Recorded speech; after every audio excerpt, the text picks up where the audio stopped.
The Untouchable True School Sports Empire proudly presents something the boxing games are missing. Hey, what's going on? It's your boy BT, and I came here to talk some boxing with the thousands of True School Sports subscribers. Now, to my left, we have a man that really needs an introduction, for he is known the world over. It's the one, it's the only. It's Pops. Welcome to True School Sports. We have a lot to talk today. Fire away! So, yeah, this is the aftermath of Devin Haney becoming undisputed champion. You know, I wanted to kind of talk about Devin Haney and his, great accomplishment this weekend, where, he became the undisputed champion, and where he became someone that, now has really actualized some of that potential that we've been hearing about for years. So many great fighters in the history of boxing have came and went, and, they don't ever realize the potential, but Devin Haney has. So good for him. We're going to talk about that, but before we get into Devin Haney and 135 and everything going on in the lightweight division, I wanted to give you guys a programming reminder. Now, the reason that I'm going live this early, I know normally I don't go live this early, so you may be asking yourself, if you're watching live or if you're watching on the playback, why is BT live so early today? Well, because the reason I'm live this early today is because at 5 in the morning, in about roughly 12 hours or so from now, I'm going to be live again at 5 in the morning for Donaire versus the Monster, the rematch, live fight reaction extravaganza. So if you're up, if you're going to make it up to watch the fight, or if you're going to work and you want to know what's going on, I'll be live to cover that fight just to see what happens there, because this is a big fight. As far as the smaller guys are concerned, this is a rematch of the 2019 Ring Magazine Fight of the Year. And I'm looking very forward to this fight. I mean, now, truthfully speaking, guys, I'm just going to keep it a buck. I was just telling Pops about this before we went live. Okay, we got Charlo Bryan versus Daniel Dubois this week.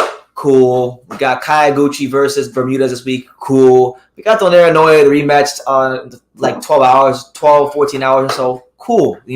Kayaguchi, Bermudez, cool. But personally, your boy BT don't give a rat's ass about none of these fights. I want next week to be already so we can talk about the real fight. Artur Beterbiev versus Joe Smith Jr., two of the best light heavyweights in the world, two of the hardest punchers in boxing. That's going to be fight of the year candidate, no doubt about it. If there was ever a fight that was a deliver entertainment and fireworks, that's the fight right there. And we'll be there next week in New York City for that. So if you're in New York City, let us know. But let's just get right into it, man. So your boy Devin Haney, he's been enjoying being the undisputed champion. He's been enjoying it so much. Look what he wanted to go do. He wanted to go get some jewelry after the fight. Undisputed champ. We said every fight we get another Richard. But we got two Richards, so this time we going Paddock. 5980 rose gold. And then we got a big DHP piece in emeralds. And we got 18 pieces for the squad. Come get it. D, what we doing? It was only right I laced the team with the DHP pieces. And I love the RMs, but this Protect it's different. 28-0, baby. Undisputed. We left Australia with all the belts. Undisputed. So there you have it. Wow. Devin Haney out here buying Paddocks and jewelry and things like that, enjoying the fruits of his labor. So, hey, shout out to him, man. Devin Haney, the new undisputed light heavyweight champion, or not lightweight champion of the world. So, hey, you gotta love it. Boxing Gem, what's good, champ? We got Boxing Gems in the building. Shout out to him. We got Boxing Gems. Follow that channel. Usam, the fanboy killer. Haney whooped that T-Rex looking. He did. I'm very disappointed in George. I mean, didn't even win. I mean, he basically got turned into Canelo versus in the Bivol fight. He was just about as competitive. It was really one of the biggest letdowns as far as fights going. Wow, before I get into any of the aftermath of Devin Haney, I wanted to also talk about this, because I've been seeing on social media, I've been seeing a lot of people who don't like back foot boxers, or they don't like the slick style, say that it's Devin Haney's fault the fight was quote unquote boring. It's Devin Haney's fault. He runs around the ring and all the stupid shit you hear people say, right? But I think we have to get to a place in boxing where, okay, when a slick back foot fighter imposes his style on the fight, you can't blame him for the fight not being exciting. Okay, you knew what he was going to do coming into the fight. the opponent and his team, being the astute boxing minds they should be at that world-class level, they should have known what he was going to do coming into the fight. So the fact that George Kambosos Jr., Javier Centeno, and all of Team Kambosos and the 80 trainers he had in his corner couldn't come up with one singular adjustment for the Devin Haney jab. It's on them. And I think boxing fans need to put more onus on the pressure fighter to make the boxer have to sit there and fight. It's like Guillermo Rigondeaux, right? Guillermo Rigondeaux was criticized for being boring. Guillermo Rigondeaux was, not a pay-per-view star, nothing like that. But see, like when he fought Julio Ceja was one of the only fighters he's fought in his career that was good enough to make Rigondeaux sit there and have to fight him. And it's the same thing with Devin, okay? George wasn't good enough. The reality is George wasn't good enough to make Devin Haney sit there and fight him and exchange a little bit more and impose himself in the fight. So don't blame Devin. Devin did what Devin does. Devin did what Devin been doing since he was a little ass kid at the Hit Factory and Barry's Boxing and all the gyms all across Las Vegas. He stuck, he moved, he worked consistently behind a disciplined jab, and he neutralized whatever opponent was across the ring. It's on George, and that's what it is. And I'll be honest, George to me was a big disappointment. It was a big disappointment to a lot of the media outlets out there that expected more from him. And I mean, what Haney did was jab the shit out of Kambosos, and Kambosos didn't even have an answer for that. But we knew that as the fight was going to go in, that was going to be one of the biggest things. If you let Devin Haney get comfortable jabbing his way to a victory, so be it. But don't blame him and say he's boring. He's been doing his style this way for the longest time. He's been winning this way, so why change it now? And I can't believe it. Like, Devin Haney had I actually went to Devin Haney's last two fights in person. I went to the Linares fight in person, and I went to Jojo Diaz fight in person. And who would have thought that them two fights that I went to were more competitive than what we got this weekend? I don't know what. Like, I expected, and that's why I went on that, and I gave the props and flowers to Devin Haney and Haney Sr. But I expected this young buck to go ahead and wilt under pressure, and I expect the worst from Devin Haney because I have so much belief in Kambosos hyping up the fight that he did, that he put his own foot in his own mouth. That's a fact. My man Usam says Haney versus Kambosos was more competitive than Canelo-Bivol. He couldn't get past the jab. Get the F out of here. Canelo fans are the ones crying right now.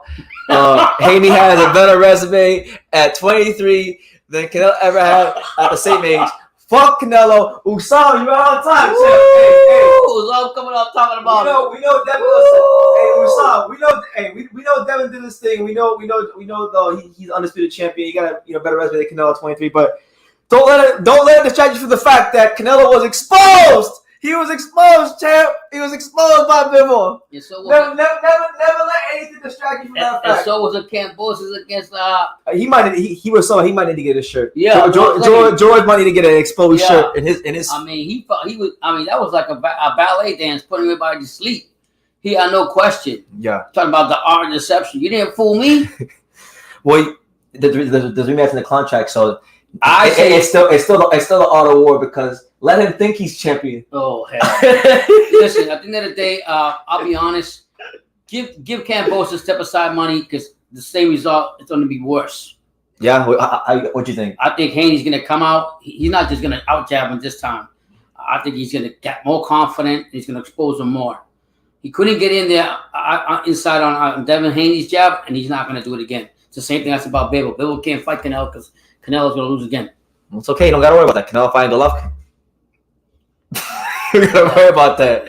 Anyway, let's go to screen share. Let's go through some of the aftermath of what's going on with Devin Haney, right? So Devin Haney, George had tweeted something on Twitter, right? He said that he dared to be great. I like that. See, you can't criticize. We can't criticize no fighters for not performing in fights because, if Canelo can lose 12 rounds to Dimitri Bivol, 11 rounds to Dimitri Bivol, and they say he dared to be great, then, George using that language, you can see it right there. He's daring to be great. George says, I dare to be great and fell short today chasing legacy. Without risk, there is no reward. I always chase the hardest challenges. Congrats to the new champ, Devin Haney. You did what you had to do. Full respect, mate. I'll be back for the love of boxing. And then Devin Haney responds graciously saying, thank you for the opportunity, true champion. And there it is. There it is. A lot was made of, from the, Devin Haney extremists saying that, oh, well, George was backed into a fight. George wasn't backed into anything. George could have fought the garbage man. and he would have did just fine without Devin Haney. But knowing what I know about George from people here in South Florida and meeting him myself, I can tell you one thing: the guy is for better or for worse. Mm-hmm. You know, you live by the sword, you die by the sword. He's an alpha male. The guy's an alpha male. He wants to always challenge himself. He wants to always prove that he's the top dog. He tried it with Devin. It didn't work, but because Devin Haney pulled out the Excalibur sword and cut him up into a million pieces. But George did fight him, and I think people who are saying that he was backed into a corner, all this stuff, these are the kind of people that will never be satisfied, because when George fights him, they say he was backed into a corner. But if George didn't fight him, they'd say he's ducking. So you can't win with certain people, but respect to George. I just wish he would have had a better performance. And hopefully, look, it's not the end for him. I'm not saying he's a bum. I'm not saying he's a bad fighter. He's still a quality fighter. He just styles make fights, and it was a bad style for him. And he needs to use this as a chance to improve his career, because look, he's still like 28, 29 himself. He's still at a great stage in his career himself. And the George Kambosos Jr. story is not over. That's right. Yeah, that's right. I mean, I was really disappointed in him, but at the same time, I people say, he was forced to get this fight with Haney. No, he wasn't. Like, because he could have picked whatever he wanted, but he took it like a man. He took the L like a man. He gave respect to Haney, and he said he'll be back for the rematch. I'm gonna start saying that Errol Spence Jr. was forced to fight Terrence Crawford, and we'll see how stupid that sounds. Yeah, that make no sense. You're right. That's a good way of analyzing this. People understand what you're trying to say. Yeah. Because at the end of the day, he could have just milked those belts for the longest and not even fight anybody. That's right. So yeah, good exchange there by the two warriors. Devin just tweeted this within the last hour. I literally just saw this now. Yeah. So he said, "Imagine if I would have stopped when they told me I couldn't." And then it's just pictures of Devin Haney in all of his glory with the belts, with the and look, let this be an example to not just all fighters, but all people in life. Okay, if people say you're not going to be something, if people say you're not that good or you're not on that level, you don't listen to them. You keep working hard, you keep believing in yourself, you keep betting on yourself, and eventually things pay off. I can identify with that in my own life. Look at OG Bill. I'm happy for what you, man. I mean, as a dad, that's the greatest feat you could have in your life. You could probably speak to this because I'm not a father, but what do you think Bill's? What kind of feeling do you think Bill's having in this moment right here? It's uncomparable that you'll ever have. The best feeling in the world to go and sacrifice for your son for as long as you have, and to see him to overcome against all odds. You got to put respect to that. He came across the pond, and he had to do it in front of all those Hushy fans that he actually won over during the fight. And just to see his son accomplish something he always dreamed about, there's no better happy feeling. And to come and make it in the last minute, you know what I mean? Before it could be taken away from him, you got to respect that. It's like you do what you do with boxing. Yeah. It's like proud. It's a proud feeling. It's a proud that no matter for the rest of your life, you can talk all the shit you want about your son and know it's from the heart. Yeah. They can't take this accomplishment away from him. And, I got to say this, man. As some of you guys may know, and by the way, I'm gonna give you guys a bit of an update while making this point here. So Sean Porter did text me the other day. There's a tournament. There's a USA Amateur Boxing Tournament. I forgot what it was called in September. So I'm gonna be meeting up with Sean Porter and Sean Zattel September. I think it's in Colorado or something like that. But the reason I bring that up is because I've been covering amateur boxing before I met Sean Porter, and I'm gonna do it even more with Sean Porter with the amateur boxing champions and things like that. But when you go to these amateur fights, you see a lot of kids, with their dads, and they got to scrape up pennies and dollars and quarters to raise money to go pay for the amateur travel tournaments, to pay for registration, all these things that a lot of boxing fans may overlook because we only see these guys when they get to the pros and things like that. Right. Think about all the amateur tournaments and time as just an amateur that Bill has invested in Devin. Then you think about all the different sparring sessions that he set from over the years and all these things, and all the preparation, all the hard work, all the sacrifices, it all just culminates on this one night. You can never take that away. That's the whole thing. You can never say he's not undisputed. That'll last him for the rest of his life. Whether he keeps the belts or loses the belts, he's always going to be in that category. Before Garcia, before Tank, before I respect all these respect to Lomachenko, he's out there, but he had an option to come up like Usyk. Before Lomachenko, before so forth and so forth. Put respect on the dream. There you have it, man. So, You know, there's more to talk about, but let's get to some comments. Shout out to everybody here. Make sure you guys smash that like button so the YouTube knows you're rocking with your boy BT in the untouchable True School Sports Empire. My main man, Usam, he says they're going to have a hard time to sell a stadium fight in Australia after that showing. Yeah. Shit, from the looks of it. Now, Carl, I know Carl Hansen in the comments. Carl can speak to this more than I can, but Carl, it looked like it wasn't like all the way full because I saw the upper deck wasn't being used, but there was a good crowd there. It just wasn't sold out. But did you enjoy it? Carl, did you enjoy the show? Though, let us know what you thought about being at the fight. Explain to us what it was like in the comments about at the Marvel Stadium. Kevin Effect says, shout out to True School. Good day, BT Pops. Good day to you, Kev. I want to give a big shout out to Kev because there was a channel on here who remained nameless because I quite frankly, I don't like his ass, but he was useful to me today because he posted a video of Demetrius Andrade and he used a clip that I've been looking everywhere for years. Oh my God. I finally got it because of this guy. I'm not going to say his name because I don't like his ass. Yeah. But Kev shot me the video. It's this old clip from like 20, maybe 17. You were trying to look for a minute? Forever. Couldn't find it. It's from 2017. Caleb Plant and Demetrius Andrade are at Sean Porter's old gym that doesn't exist anymore. Wow. And basically Caleb Plant is saying that like Demetrius Andrade and him sparred and Bivol hit him with some good body shots and he looks at the camera and tells the camera, this guy's one of the coldest boxers in the world, period. Wow. Caleb Plant said that. So I'm glad I got that clip now because I would always tell Canelo fans. Thank you. Andrade beat the shit out of Caleb Plant and Caleb Plant knows what happened. And then, so we got that clip now. So anybody runs their mouth, I got it now. I got it. Yo, shout out to Kev for putting me on. Thank you. Quay to God. He says, what's good, family, BT and Pops? Salute to you, champ. Hope all is good. Brandon D. Hooker says, hey, Hooker's in the house, smashing the like button. Who knew Haney had such a disruptive jab? We always knew it was good. I always knew his jab was very good. But that night, it was on a different level. And you know what?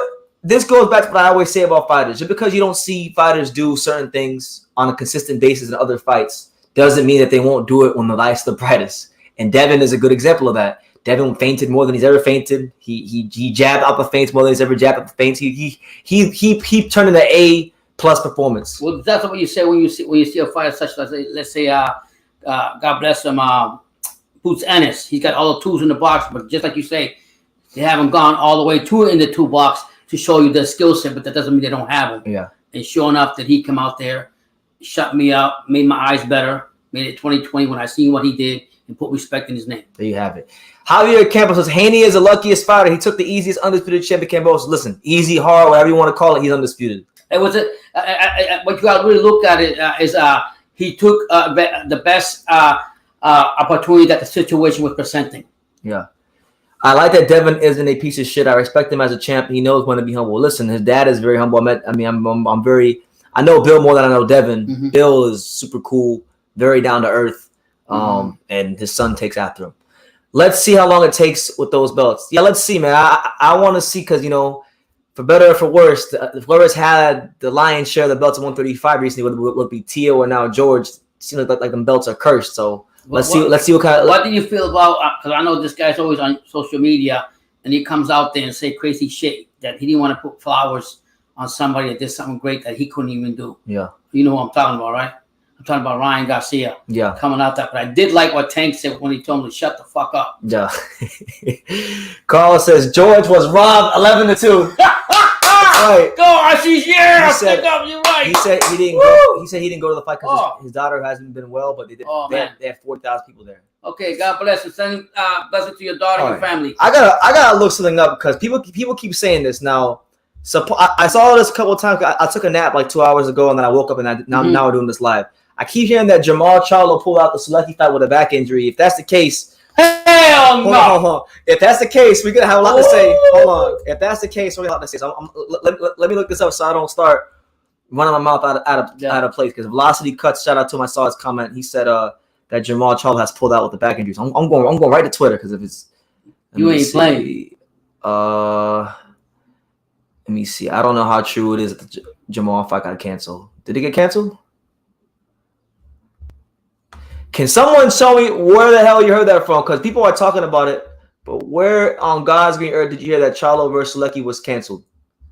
I want to go in on Jamal Charlo, but I need some proof. They're trying to get on No. I saw people. Talking about it before. Oh wow! I came on here. You know. Yeah, but Jamal, velocity cuts. If you could tell me where the hell you found that, because I looked it up on Twitter real quickly. I didn't see nothing. Let's try the news, because I want to see if there's any truth to this. Why not be money? I don't see anything. So hey, let me know. Let me know in the comments. Let me see. Can't wait for the Haney to clinch Loma. Loma will ram him with his head like he did to Rigondeaux. Yeah, but personally, look, I don't want to see that fight. I really don't, but I know it's probably going to be the most realistic. It's probably if Loma decides with the snap of his fingers to want to fight Devin Haney, top rank's going to make it happen for him because Bob Arum loves Lomachenko. But truthfully, I don't want to see that fight, man. Like Lomachenko, you guys know me. Like Lomachenko is a very good boxer, but I don't want to see that fight. But then the thing is, like, okay, if Devin's not going to fight George, he's not going to fight Loma. Then who the hell would he fight at 35? So he's going to have to fight either. What you would call it, Loma or Kambosos in the rematch next. There's no way around it. People are saying that it's all over YouTube. Well, from who? From who? Who's credible? Who? Blue blood? Like who? Who the hell? Like, who? I know you're going on that. Don't go there. I don't want to like start talking bad about no channels, nothing like that. But like, who reported that it's actually canceled? I want to see this shit.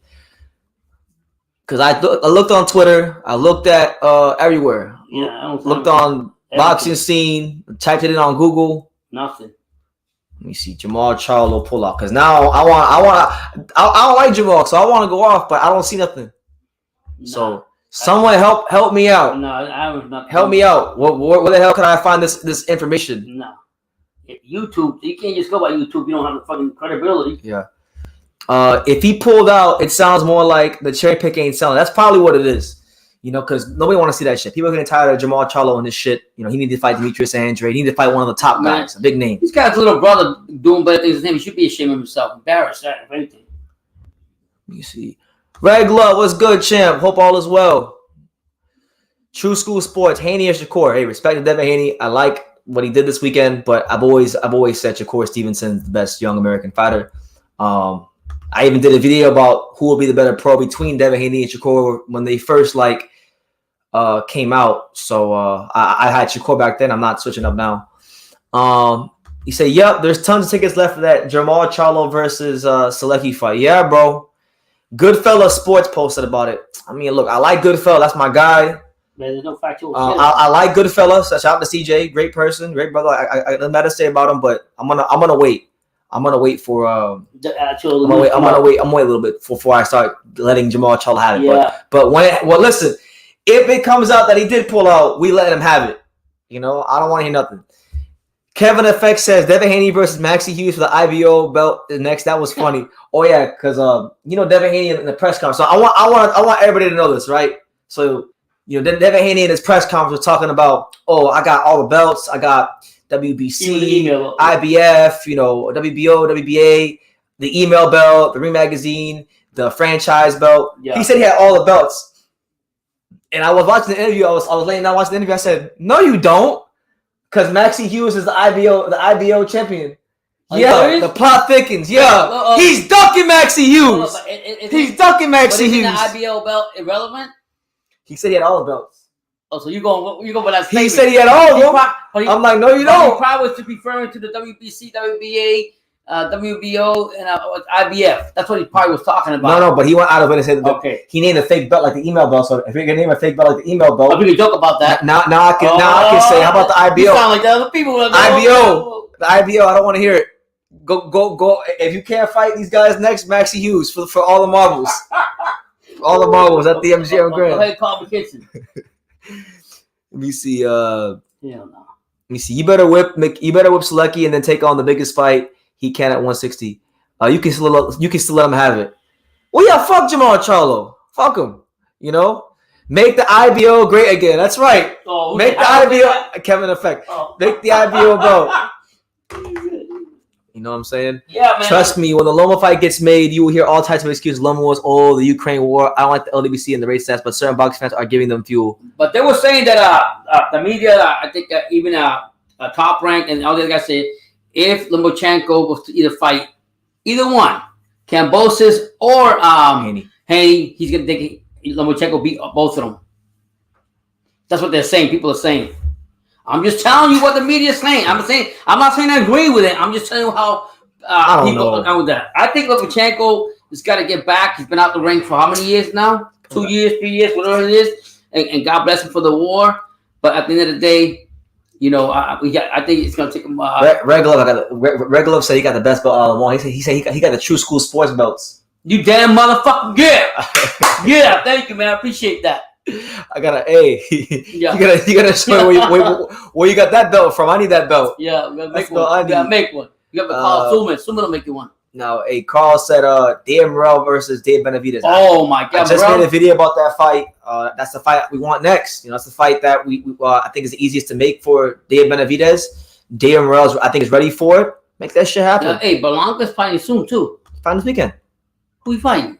Roberto Angulo. Put at the MSG. You think you can knock him out? No. And on to the next. On to the next. Okay. I'll tell you one thing about Morrell though. I seen that fight a little bit that we seen me and Brandon seen, and that guy is a monster. He don't care who he gonna. What about the Mexican monster? Who's that? Dave Benavidez. I like Benavidez, but guess what? I just want to see the fight. Personally, I fight with both. I'm not even a big Benavidez fan. I like Benavidez. I don't know. Can we just get Benavidez in a fight? I don't even care if he wins, but just get him in a fight. No more. Who's he fighting now? Who? I think he just fought. He just fought. He's following me. What he's gonna get on is up to Lukowitz. Yeah. So we'll see. All right. Let me go back to the screen share because there was more that I wanted to touch on. Now we talked about Lomachenko, right? Now this kind of goes back to what Pop said.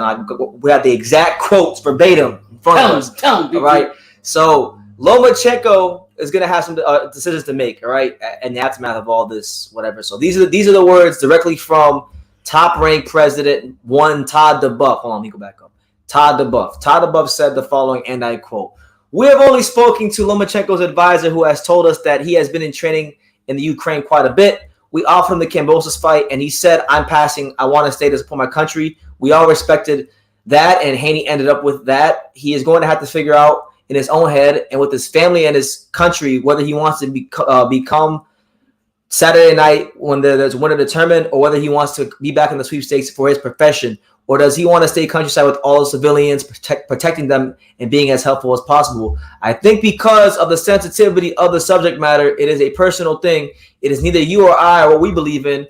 It is really about what Vasily believes in. And when he has made that determinant, then I am at peace with my decision. And as we all know, it is he who gets in the ring, not us. Obviously, we want him mentally in the greatest shape he can be in and physically. So I think he has to be at peace with the decision that he makes. He has to make that, and we can only give you the opportunity. So what's his point? What's the whole point about the conversation? The whole point is Lomachenko is undecided on what he wants to do, and they have to wait to see what he wants to do. But they should already know what they should do. They don't know because Loma doesn't know. He's undecided. He's protecting his people right now. Yeah, but you should. But you can't hold up the 135 division because he's protecting his people. Yeah. At some point, but that's a serious thing. You can't hold up the 135 division because Lomachenko is protecting his people. That's how it is. It's business. It's business. What it is. Okay. Do when you have a job, do they stop working? Do they stop? Yeah, no, it's the same shit. It's the same thing. Like. I got explain things to that. My dad smells the terms. So that's what it is. Yeah. Hopefully Lomachenko can come back. God bless him, but you gotta move on. You gotta move on. Listen, I'll tell you this. I looked at the 135 rankings. In fact, we'll do it right now. Look, we'll do it right now just so you guys can see what I'm talking about. I was looking at the 135 rankings. Could Virginia be a replacement? No. I was looking at the 135 rankings yesterday, and I was thinking to myself, I don't want to see him fight George again. So fuck that fight. But who else could he realistically fight in the top 10 of like the rankings, right? Like who is a credible fight that's not already tied up in another fight that he could fight, right? So I went through the rankings. Look, these are the ring 135 pound rankings, right? So and these are updated, so keep that in mind. They're not updated. But you got Teofimo Lopez, who's not at 135 anymore, right? All right, he's gonna be at 140, so X him out. Yeah. Lomachenko, we just went through that. X him out. So you already got two of the guys X'd out right here. You got Tank. We know that they're not going to cross that street for Devin Haney. Not yet, at least. Right. So, X him out. Ryan Garcia could be one later on, but Ryan Garcia is fighting Fortuna on July, so you got to X him out. You got Pitbull Cruz. I don't think that he would fight anybody outside PBC because Sean Gibbons is connected to PBC. But you don't know. Possibility. Okay. Devin already beat JoJo. Yeah. All right. Richard Comey's fighting at 140. His next fight against Pedraza. That's Fortuna right there, right? Fortuna's fighting Ryan. And who the fuck wants to watch Devin Haney fight William Zepeda? Okay. You don't really have a whole lot of options outside of George. Now, I'm gonna give you guys the alternate option, all right? Oh, hey, here we go. For all the marbles. Maxie Hughes, man, for the IBO. Are you serious? Maxie Hughes. Is he good? He's all right. He's cool. Oh, that don't sound. That's not. He beat his biggest win was against he had an upset victory over Jonah Carroll like 2 years ago. Against Kambosos or against Haney? No. Maxie Hughes. He upset Jonah Carroll. Remember Jonah Carroll? Yeah, the Irish guy? Yeah. He beat him. He upset him. But I'm saying, who's he be fighting? Haney? Devin, yeah, he got the belt. He got the IBO. Devin's gonna beat him. Okay. Are you excited for that fight? I'm not excited. I hate this division. I actually hate this division. I don't like this division. Yeah. This is actually one of my least favorite divisions of boxing. It's hard for me to get excited about anything in this division, but it's cool. So this is like an old list. So you don't really. It's but it's pretty much like the same. They gotta remove Tio. They gotta remove Richard Comey. Because these guys aren't 35 pounders no more. Right. But the rest is active. You don't think Tank is gonna sit back and just get a comfortable fight? I've already told. Listen, I'm looking at the camera. I'm gonna talk to you guys. When it comes to the subject of Gervonta Davis, his next 3 opponents, I don't know what order it's gonna be in. But it's gonna be these 3 guys. Mix them and match them however you want. Raul Valenzuela, Michelle Rivera, Frank Martin. That all on pay-per-view. PBC. Didn't we talk about what pay-per-view really means? Didn't we say that pay-per-view? Oh no, Rick Glazer did. Yeah, Rick Glazer came out and said that's not those. Gervonta's not a really pay-per-view star. I mean, but all those fights are gonna be on pay-per-view. You know, because the only fight I would like to see if that fight is gonna be Michelle. I don't think Michelle right now. You think Michelle's ready? We'll find out when they fight, right? I guess we'll find out if they fight. Anyway, yeah. So those are our options. Those are our options, right? Let me see. We got some comments. Shout out to everybody here. Mm-hmm. Let me scroll all the way up. Hit that like button, guys, please. Let me see. My man KMR28 says Loma was good at 130, but I don't think he's anything special 135. Nakatani and Comey are B level. Yeah, it's crazy. People, a lot of people like I had one guy, some dickhead that was in my comments earlier in another video, and he was like, you know, Devin is this, Devin is that, and you and Pops drank the Teofimo Lopez Kool-Aid, but he was protected by top-ranked matchmaking, and I really question your boxing knowledge. I said, dickhead, he beat Richard Comey, Nakatani, and Lomachenko 3 straight fights, and you want to see him act like he's a bum fighter because he lost one fight because he had an off night and he lost, like many fighters before him have, and many fighters after him will do, But the reason I bring that comment up, right, is because all Lomachenko's done is beat Teofimo Lopez's I hate to say it, but like leftovers, yeah. So let's see how he does when he steps up. H Money, Mr. DAZN. I know he's having a great time. He's having. I went live. He said, I know. I heard you. Yeah. BT and Pop, salute. Shout out to you. That's the man. David Benavidez is Ducky David Morrell Jr. Right. We gotta make hey, David Morrell did good this weekend, and I want to see that fight. Yeah. Loma has to have PTSD. He might have PTSD from. Because I know this guy has PTSD from the war that he went in. I'm always going crazy. Loma might have the same shit. You might be more alike than you think. So they might want to fuck with Loma. They ain't fought PTSD, Loma. No, they haven't yet. Speaking of top ranks executives, until last Saturday night, I never thought Carl Moretti and Lou DiBella were in the same place at the same time. Well, listen, money talks, and you can make great things happen when there's money involved and big events to be made in boxing. Mm-hmm. Devin Haney, the youngest undisputed champion of all time. I don't know if he's the youngest of all time. Mike Tyson was pretty damn young when he became the heavyweight champion. I think Mike had to have been at least like 20 or 21, something like 22, maybe the same age. Greg says, I don't want it to happen again, but I'm sure they will fight again. They being Kambosos and Haney. Yeah, probably because why don't he just it's in the contract. Why don't he just step aside money is that allowed and let Haney fight who he wants to fight? Yeah.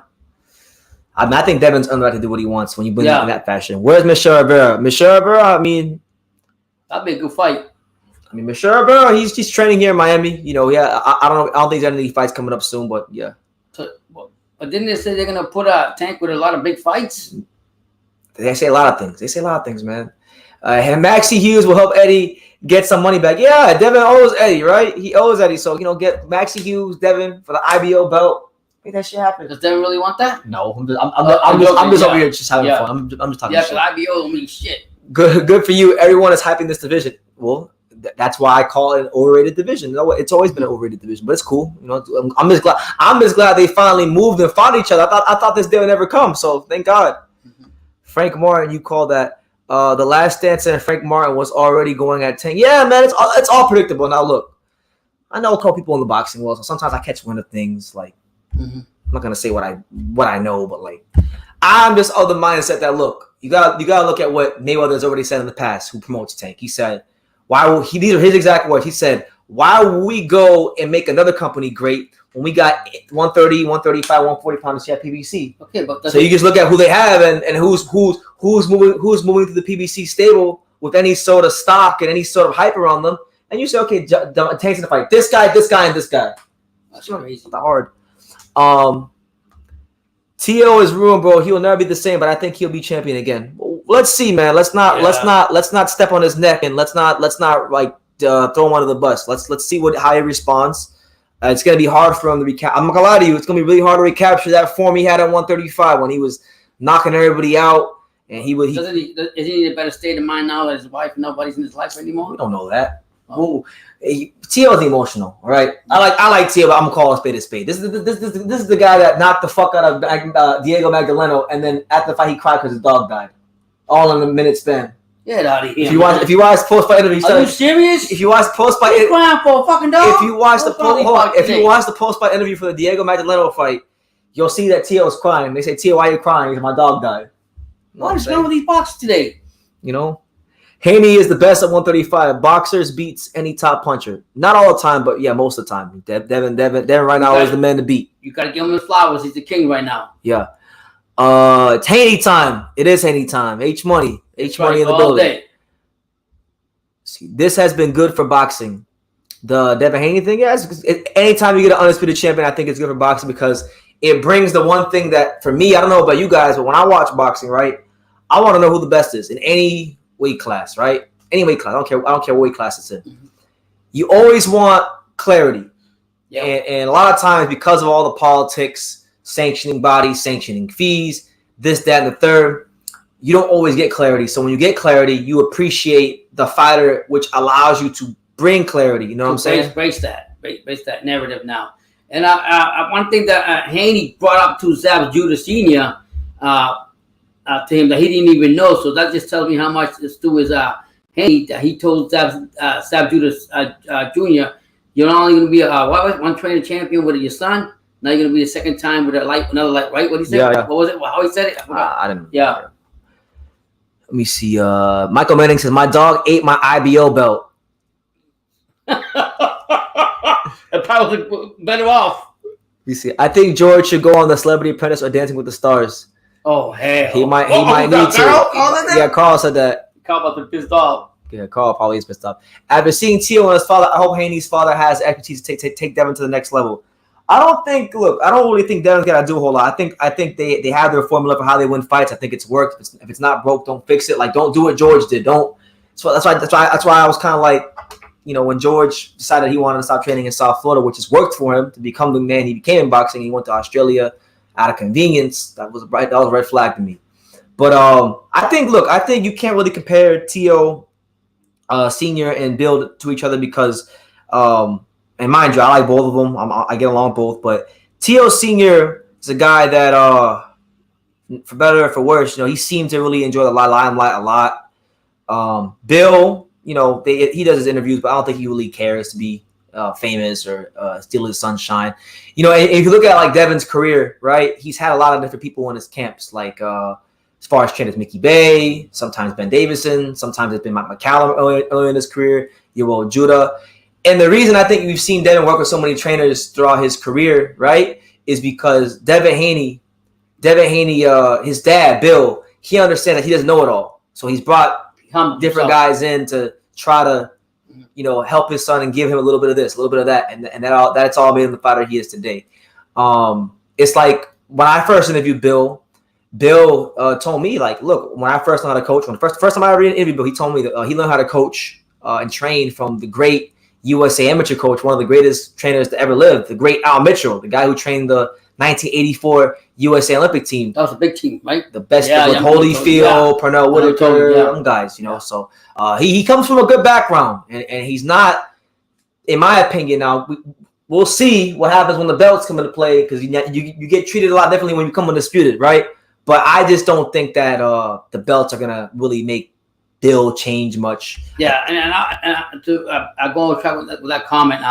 And Teofimo, the difference between Teofimo Senior and Haney Senior is this: Haney Senior is level-headed, has common sense, and doesn't sit there and try to do, as I would say, stupid things until Fimo Lopez's son. And no carry yourself the proper way. There's a certain way you can carry yourself and still have a good time and have that balance. And Bill has it, his son has it, and shout out to Abdullah. Who? What's his name? Is it Oh my God! What's his name? I don't know what you're talking about. You know, Islam Abdullah. Yeah. I gotta give respect to them. I don't care. We call it Undisputed, but everyone's saying Tank is really the guy at 135. I don't know who everyone is. I sure as hell like that person. If I sure as hell like that person. I'll tell you, like, I'm not sold on Tank. Yeah. I think Tank is very good. I don't think he's like that. And I mean, I think it's very great matchmaking. And I will say this: he did beat what's the name? Rolly, but that was a puncher's luck. Simple as that, and he set him up and everything, whatever he did. But other than that, he looked like shit the whole fight. If they can continue to keep with a protective plan, if they don't get up the big fights now, it's just gonna get worse for him. All right, so we got 2 super chats. So look, we're gonna give you guys know the drill. When the super chats come out, so does Don King. So Don King, go ahead and talk to these people. Hey everybody, let's have some fun. You don't live but once, and when you're dead, you're done. So let the good times roll. It don't matter whether you're young or old. Let the good times roll. All right, so our first super chat of the day comes from, where'd it go? My main man, Presidential Luke. He says, salute, BT. Who's holding the franchise belt right now? That's a hell of a question. I mean, it should be Devin. He won, right? Mm-hmm. Devin won the fight. So he even said it in the press conference that he's the franchise champion. Yeah. So, you know, he won it. Now, look, I'm not going to lie, because the WBC changes their ruling on this all the time. They first used to say that when it first came out, the WBC, they used to say that the WBC franchise belt was non-transferable, meaning that you can't just win the belt. It has to be bestowed. It has to be given to you, right? But then they said it is transferable. So now, is he the franchise champion or is he not the franchise champion? Because he beat George and they said it was transferable. So is the WBC keeping that same energy? I'm not so sure. Devin Haney said he was the WBC franchise champion. George was the WBC franchise champion because he beat the franchise champion before him, Teofimo Lopez. So who gives a fuck? Devin Haney got the belts. That's it. He got the belts. Undisputed. That's it. Presidential Luke, we appreciate your super chat. Thank you. I appreciate it. God bless. All right. Max Kuckerman, shout out to him. Listen, man, you guys know the drill. You know, Scott Steiner, the big bad booty daddy. Put these holes in the Steiner recliner. Up and grind. And it's only a matter of time because he called me the big bad booty daddy. There you go. So Max Kuckerman says, thank you for the super chat. He says, Devin's diamonds are wet like a fish. He out there swimming. He out there swimming like he's Michael Phelps. He's out there swimming like me at the pool, at the end of my workouts, at the gym. Yeah. Hey, listen, it can't be all work, no play. You got to enjoy the fruits of your labor. You know, you got to enjoy, these fighters work hard. These fighters, the life on the line. These fighters put their lives on the line. These fighters, listen, they go through it. 8-week camps. No family, no sex, nothing, nothing. Discipline, sacrifice. Give it to them. It's the pursuit of excellence. You got to pay the cost, be the boss. That's so right. Let Devin enjoy the fruits of his labor. Michael Manning says, Pops, you're too funny. Yeah. Hopefully I said that. Yeah. BT Pops, talk about Abdullah Mason. It's funny, H1, that you mentioned Abdullah Mason because I'm really good friends with his older brother, the oldest of the Mason brothers, Amir Mason. Amir Mason actually FaceTime. I was just getting out of the gym yesterday, and Amir Mason FaceTimed me. It's my guy. Shout out to my guy Amir Mason. He's fighting on June 17th, looking to run his professional record up to 3-0 or 4-0. So respect to him. Big fan of him. But as far as Abdullah, what can I say? A very talented young fighter. Southpaw, very well schooled, got great amateur pedigree. Looking for big things from him, but look, not just him. It's the entire Mason brothers. Because it's not just Abdullah. It's Abdullah Mason, Amir Mason. You got Ibrahim Mason. You got and there's like another one. I've met all of them. It's like 4 of them. There's like 4 or 5 of them. I've met all of them, but I can't remember all the names. But I know me. Listen, the 2 that I talk to the most are Abdullah, because sometimes Amir will FaceTime me, and Abdullah's on the call with him when I talk to him sometimes. But great young man, great head on his shoulders, great talent, and I'm looking very forward to seeing what he does in the pros. I'm glad you actually brought that up, H Money, because I'm gonna get my prospect review series started up again soon, and he's actually one of the guys that I'm gonna make a video about. So look out for that, along with like 7 other prospects I'm doing videos about. But yeah. Haney's Jad is a professional. He is, and I met him in person. And he's very, very professional. I like to see Rolly versus Kambosos. I'll be there for it because of the promo alone. That's how we need in boxing.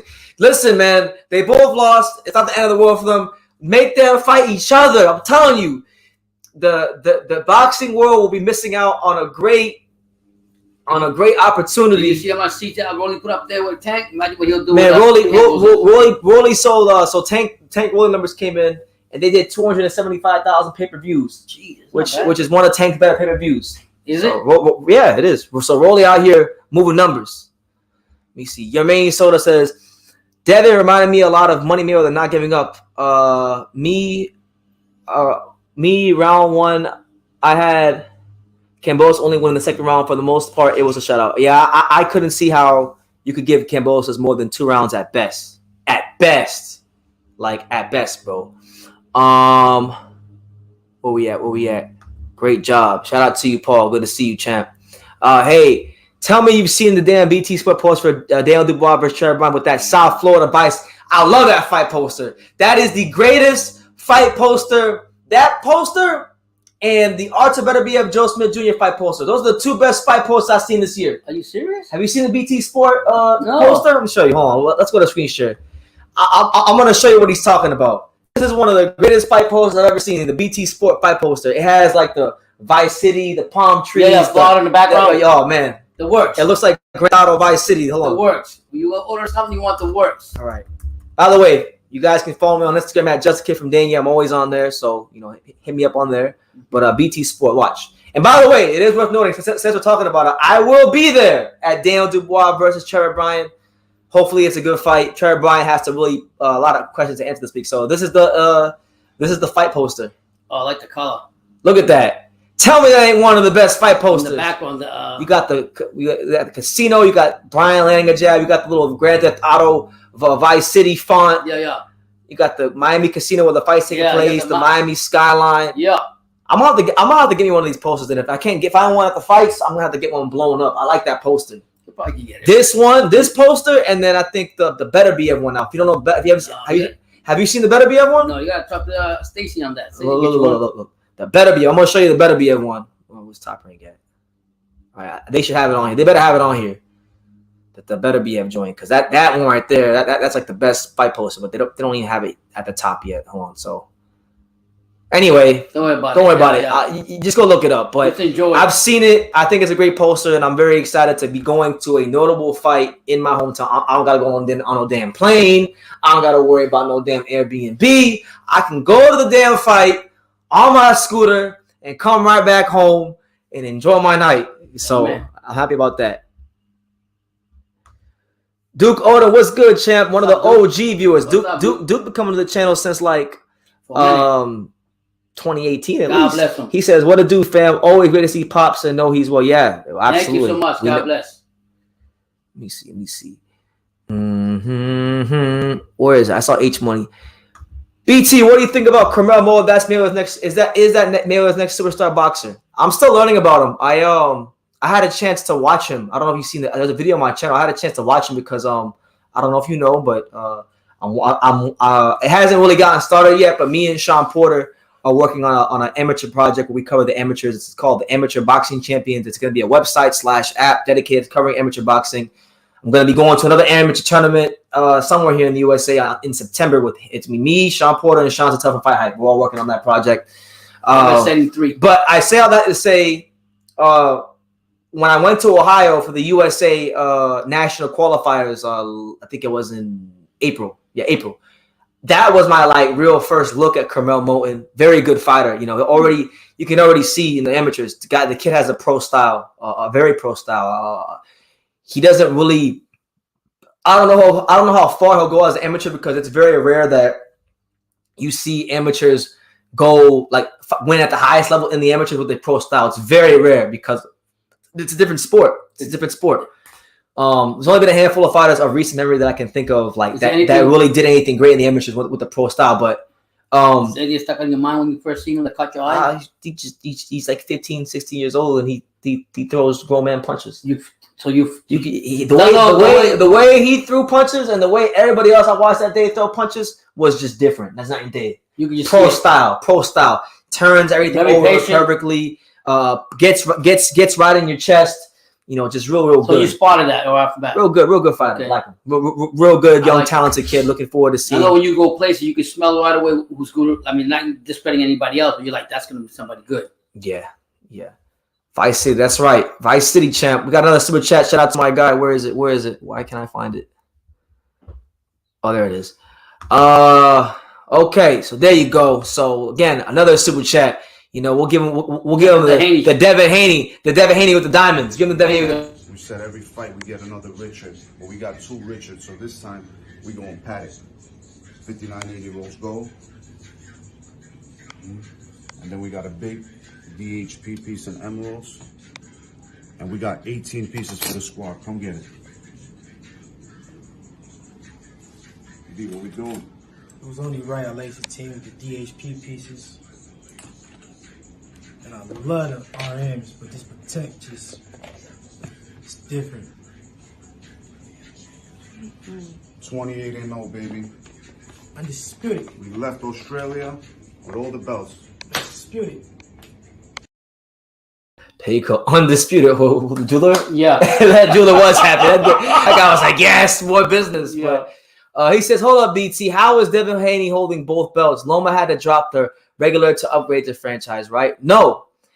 Well, yeah, he had to drop it, but the WBC had to still designate him franchise champion because if you go back and you look at the original statements of the principles in which the franchise was founded upon, they said that the franchise belt is designated to fighters who have made a significant impact in the boxing industry, meaning that they've either sold tickets or whatever, ratings, whatever it may be, and they give it to them. But then they changed the belt, they changed the rules and things along the way, so now it's got everybody confused. Even me. So, wow.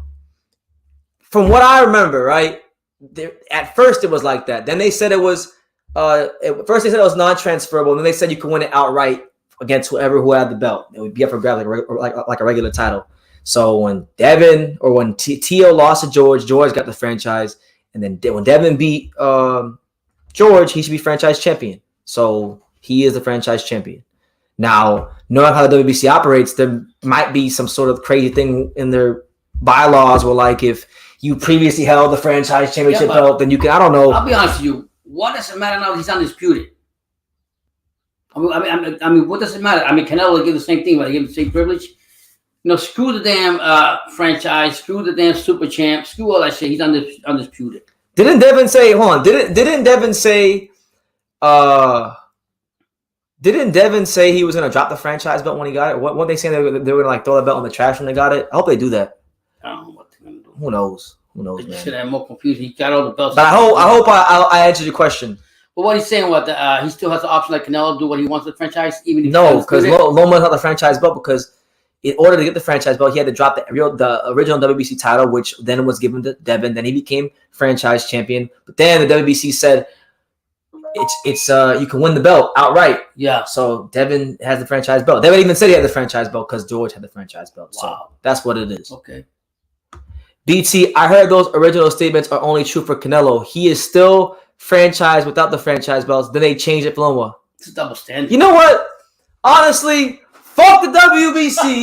Fuck what they're talking about. I'm not trying to do this. I haven't thought this hard about something since I was in freaking 10th grade algebra. Yeah, I'm not doing this shit. Yeah, it's so Devin is undisputed. That's all I know.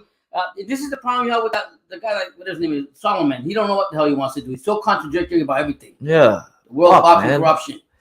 What's up, BT and Pops? What's going on? Haney is the real deal. Paulie had to finally give Haney his credit. Oh, I watched it. it. I watched that. Yes, he did. What did he say? I didn't watch He it. said to me, he basically was telling him that the jab, he outperformed Kambosos all the way around. And, you know, he did what he was supposed to do. He was very disappointed of more Kambosos because he didn't come in and do shit in the fight. Paulie should love Haney. And Paulie, of all people that cover this damn sport, Paulie should love Haney. He loves the technical boxer because that's who he was. That's what he said in the video. Oh, okay. He exactly said what you just said. I didn't watch it. Yeah, he did. I watched that. He did say that. He says, he kind of reminds me of me when I was fighting.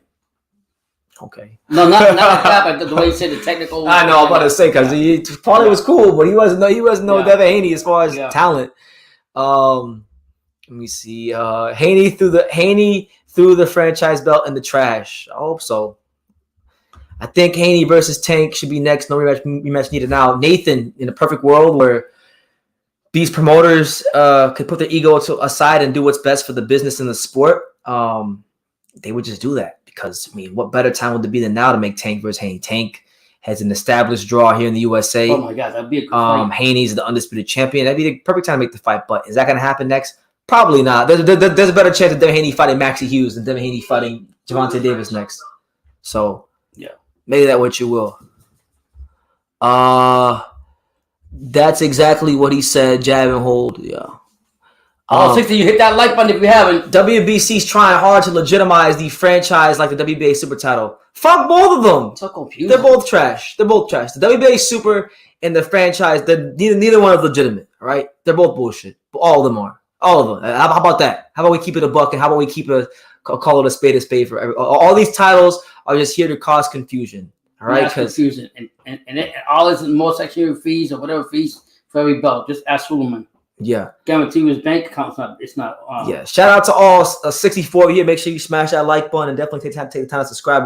It's the early evening show with your boy BT and Pops. Yeah. We're going live a little earlier today because gotta be early in the morning. Gotta be up early in the morning for Inoue Donaire too. So make sure you guys don't make no plans. Make sure you guys join us for the Inoue Donaire rematch live fight reaction extravaganza. We're going to see is it repeat or revenge? Does the monster get another win over future Hall of Famer Donito Donaire, or does the fountain of youth on Donito Donaire continue? And does he finally get over the hump and score what could be the biggest win of his career over the monster? Now I gotta tell you, Pops, I know Donaire might be a little bit more prepared for this fight than the last one because he's been sparring with my boy Angelo Leo the whole camp. Woo. And this is a fun fact, all right? Yeah. I'm gonna give you guys a fun fact. Every camp that Donaire has ever sparred Angelo Leo for, Donaire has never lost a fight ever. So if Donaire would have actually beat Donaire, it would actually be a first because of the preparation. Your boy Angelo Leo, God bless him. Yeah. Yo, where can I find that Jamal Charlo pulled out this fight? Because everyone keeps saying it. I want to know. Like everyone keeps saying, where? I'm not just gonna go off on Charlo because you guys are saying it. Yeah. Yep. Where? Jamal Charlo injures back. Yes! Yes! Okay, now we're gonna let him have it. 14 minutes ago. We're gonna let him have it now. We're gonna let him have it now. Oh shit. We're gonna let him have it now. Jamal Charlo. His career is becoming a waste of time, champ. All right. You pulling out this. Look at this shit. Look at it. Oh, man. Boxing scene. Well, maybe he did the fight. When Andrade, quote unquote, pulled out the Jamal Charlo fight, I heard him to no end. They need to blackball his ass. They need to keep that same energy. They need to blackball his ass. He need to fight Demetrius Andrade. There's never been a better time than right now to fight Demetrius Andrade. I mean, you were just gonna fight the guy. You were just gonna fight the guy he already beat. Maybe that was a ploy by Al Haymon so we can get a bigger fight. Okay, well that bigger fight. Listen, fuck Benavidez. Oh shit! I don't care to hear about nothing else. Andrade, Charlo, Andrade. There's been enough talking all these years. Oh yeah. All right. I don't want to hear it. I don't want to hear it. The pockets. I don't want to hear it because listen, I'm sorry, he's a bitch. I was there ringside last year when he fought Montiel because my boy Angelo Leo was the opening fight on the Showtime card. I was there ringside when Angelo took care of your boy. I was there, right? Wow. All right. There was barely anybody in Houston for that fight last year. All right. There was barely anybody at that fight in his hometown last year. I was there. Wow. They sectioned off the whole upper deck. They sectioned off half the club level. All right. And then you want to talk about Andre. And then they want to talk about Andre can't sell. I'll tell you this. Andre can sell out in his hometown. Yeah. I'll tell you that. Yeah. So listen. Oh, my God. Let there be no more excuses. Let there be no more dishonor. Nobody. I'm a Rico. Nobody was going to watch that shit any motherfucking way. All right? Because June 18th is the Super Bowl, the Super Bowl of one of the Super Bowls of boxing. We got Joe Smith Jr., Artur Beterbiev, one of the best fights in boxing. Nobody cares about no damn Charlo versus Lucky. So look, you were gonna fight the Andre leftover. Hold on, man. Hold on. You know what? You gonna check it out now? Oh, you got. We're going on Twitter. I want to show you guys something. All right, we're gonna tweet Jamal Charlo right now. Fuck this shit. All right, we're tweeting Jamal Charlo. Jamal, hold on. Where he at? Jamal Charlo. He better block you. What ain't nothing. You was just gonna fight Andrade's leftover. Get well soon and stop ducking the smoke with at Demetrius Andrade. Give the fans what they want. What they want. Speedy recovery. Oh shit! You put on Twitter? I want to hear it, man. Ooh. I want to hear this shit. Put it out there. True School Sports. Everybody, do me a favor. Let's do this, guys. Let's do this. All right, there's 70 people here. So I just tweeted. If you got Twitter, I want you to tweet Jamal Charlo. He got to fight Demetrius Andrade. If you got Instagram, you DM him or comment or something. Do something. Make him feel it. Make him feel it. I said, wow. He probably blocked everything up. Baller said, damn, stop ducking the smoke. Yeah, I got to stop ducking the smoke, man. I'm sick of it. Go and say, yeah, tweet him. The fight wasn't probably filming anything. That's probably why they did it. Mark Raymond says, please tell me nobody actually enjoyed Haney versus Kambosos. It was a really, it was a bad fight. It was one of the biggest letdowns in a while. But listen, Haney boxed a good fight. He did what he had to do. And he's undisputed, so you give that man his respect. People are only quick to shit on George Kambosos, but he saw that light undisputed fight and tried. Devin is just that good from the outside. He is that good from the outside. But again, there were some time where George was in. He closed the gap and just wouldn't let his hands go. He wouldn't fire. He had to make an adjustment. Let me see. Fight hype comment. He's been on that presser was garbage. I won't. The only person that was right about that. Whatever. Yeah. Okay. Let me see. Everybody get them likes. So 70 people only 8 likes. It's more than 8. It's definitely more than 8. You might need to refresh that, Chirac. Let me see. What we at with them likes? 31 right now. Is it 31? Is that where we at? 31? We need more than that. We're at 38. Run it up, guys. Run it up. Run it up. For 81 people here to have 38 likes is a travesty. Help me out, man. We over here talking that real boxing talk. We over here giving you guys that world-class content. Help a brother out.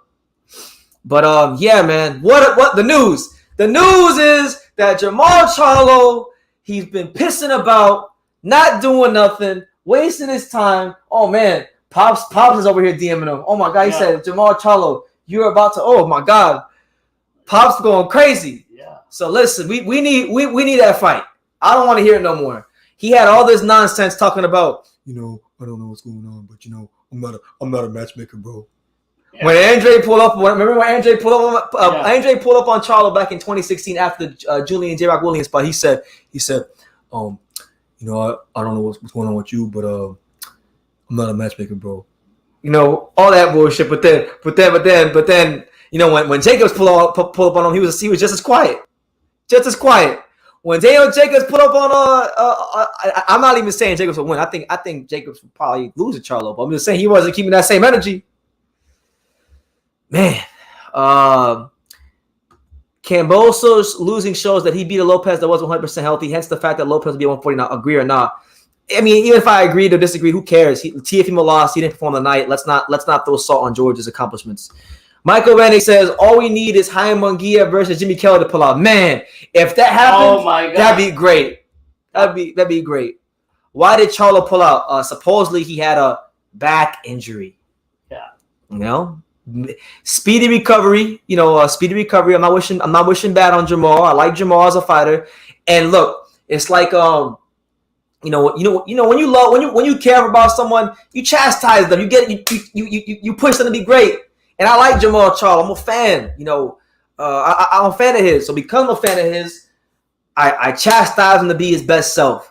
And in order for him to be his best self, the kind of fights he needs to be taking against the likes of Andrade, against the likes of Benavidez, Johnny Beck, these kind of guys. And same goes for Andrade. If Andrade, I'm still keeping that same energy with Andrade.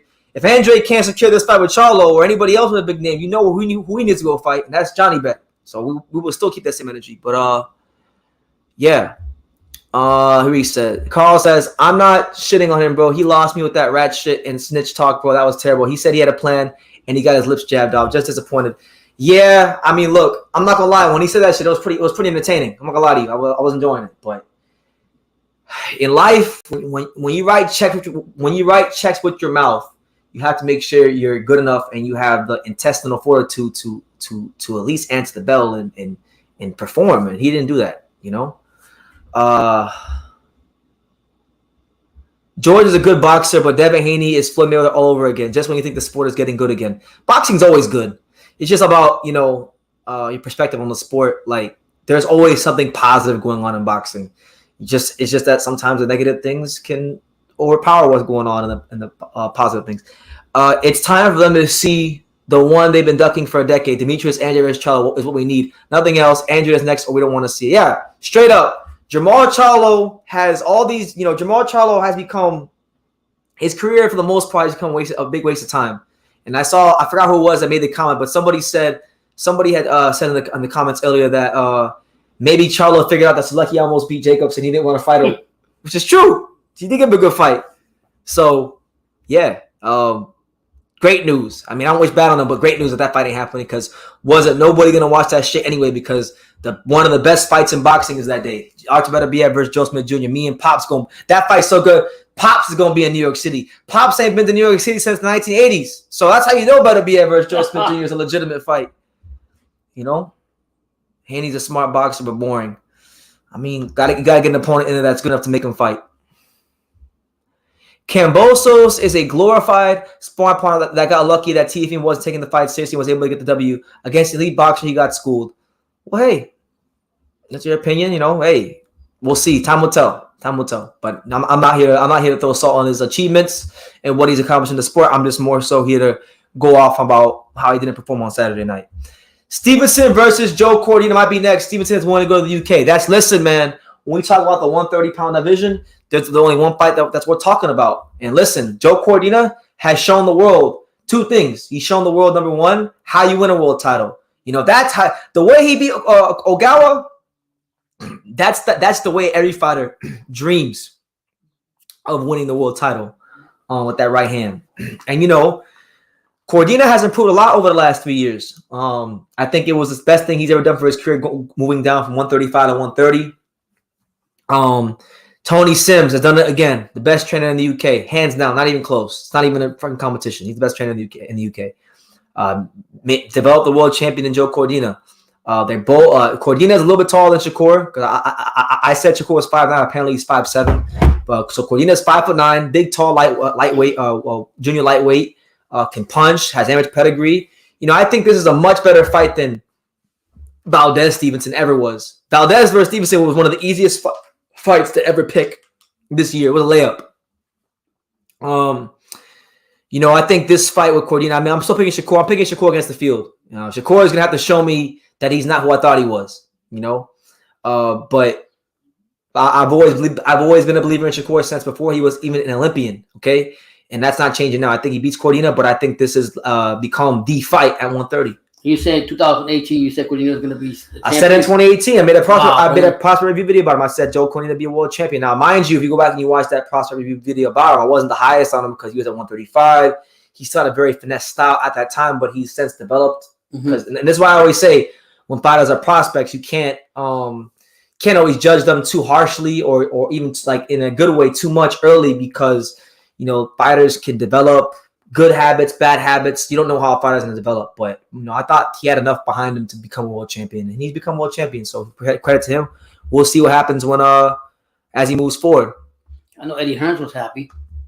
Yeah, he was. Jumping over the whole ring and everything. I mean, I was watching the fight. I was going crazy. You're watching. You know what he did? He feinted and he knocked the shit out of him. Yeah. It wasn't just like that was that Roberto Duran. That crazy feint. Bah! I was like, oh shit! I wouldn't watch it last night. Now Edgar Berlanga, he needs to go. Oh no! Someone needs. Oh no! You did it, brother. Someone needs to go get that clip of Joe Cordina to Edgar Berlanga and make him watch it for 45 minutes every day before he fights. Man, that was a nasty feint. And work on that. He feinted like this and he came out this other now, Saudo's World Bulldogs. What do you mean Charlo pulled up the fight? I got tickets to that fight. What do you mean he pulled out with a back injury? Yeah. I mean, you want to see? Boxing Scene just reported. Don't kill the messenger. I'm gonna show you what I mean. I'm gonna show you exactly what I mean, champ. Because Jamal Charlo is ducking Demetrius Andrade. You better tell Jamal Charlo to give you a refund. You better tell Jamal Charlo to fight. Look, there it is. Jamal Charlo injures back. Fight with Selecki off. That's right. That's crazy. Now they're saying that the card is gonna be rescheduled. No, scrap that shit. No rescheduling. Stop ducking Demetrius Andrade already. Oh my! They're gonna prolong that his thing. Protect. Oh my god. Let me see who else we got. Shout out to everybody here. Ryan Garcia, Tio Rolly are salty when Haney won and become undisputed. Well, hey, that's on them. Mm-hmm. I'm sorry, Devin Haney is not good for this sport. Well, then if he's not good for the sport, then someone's gonna have to take the belt from him. How about that? It was good enough to win undisputed. We can say whatever we want. He was undisputed. That's all you can say. Whether we agree how good he is or who could have beat him, whatever the fact is, he's an undisputed champion. And take it from me, I was not one of the believers on the Haney train at all. Okay, but I have to respectfully say he is the undisputed king, the new king of the division until he gets beat.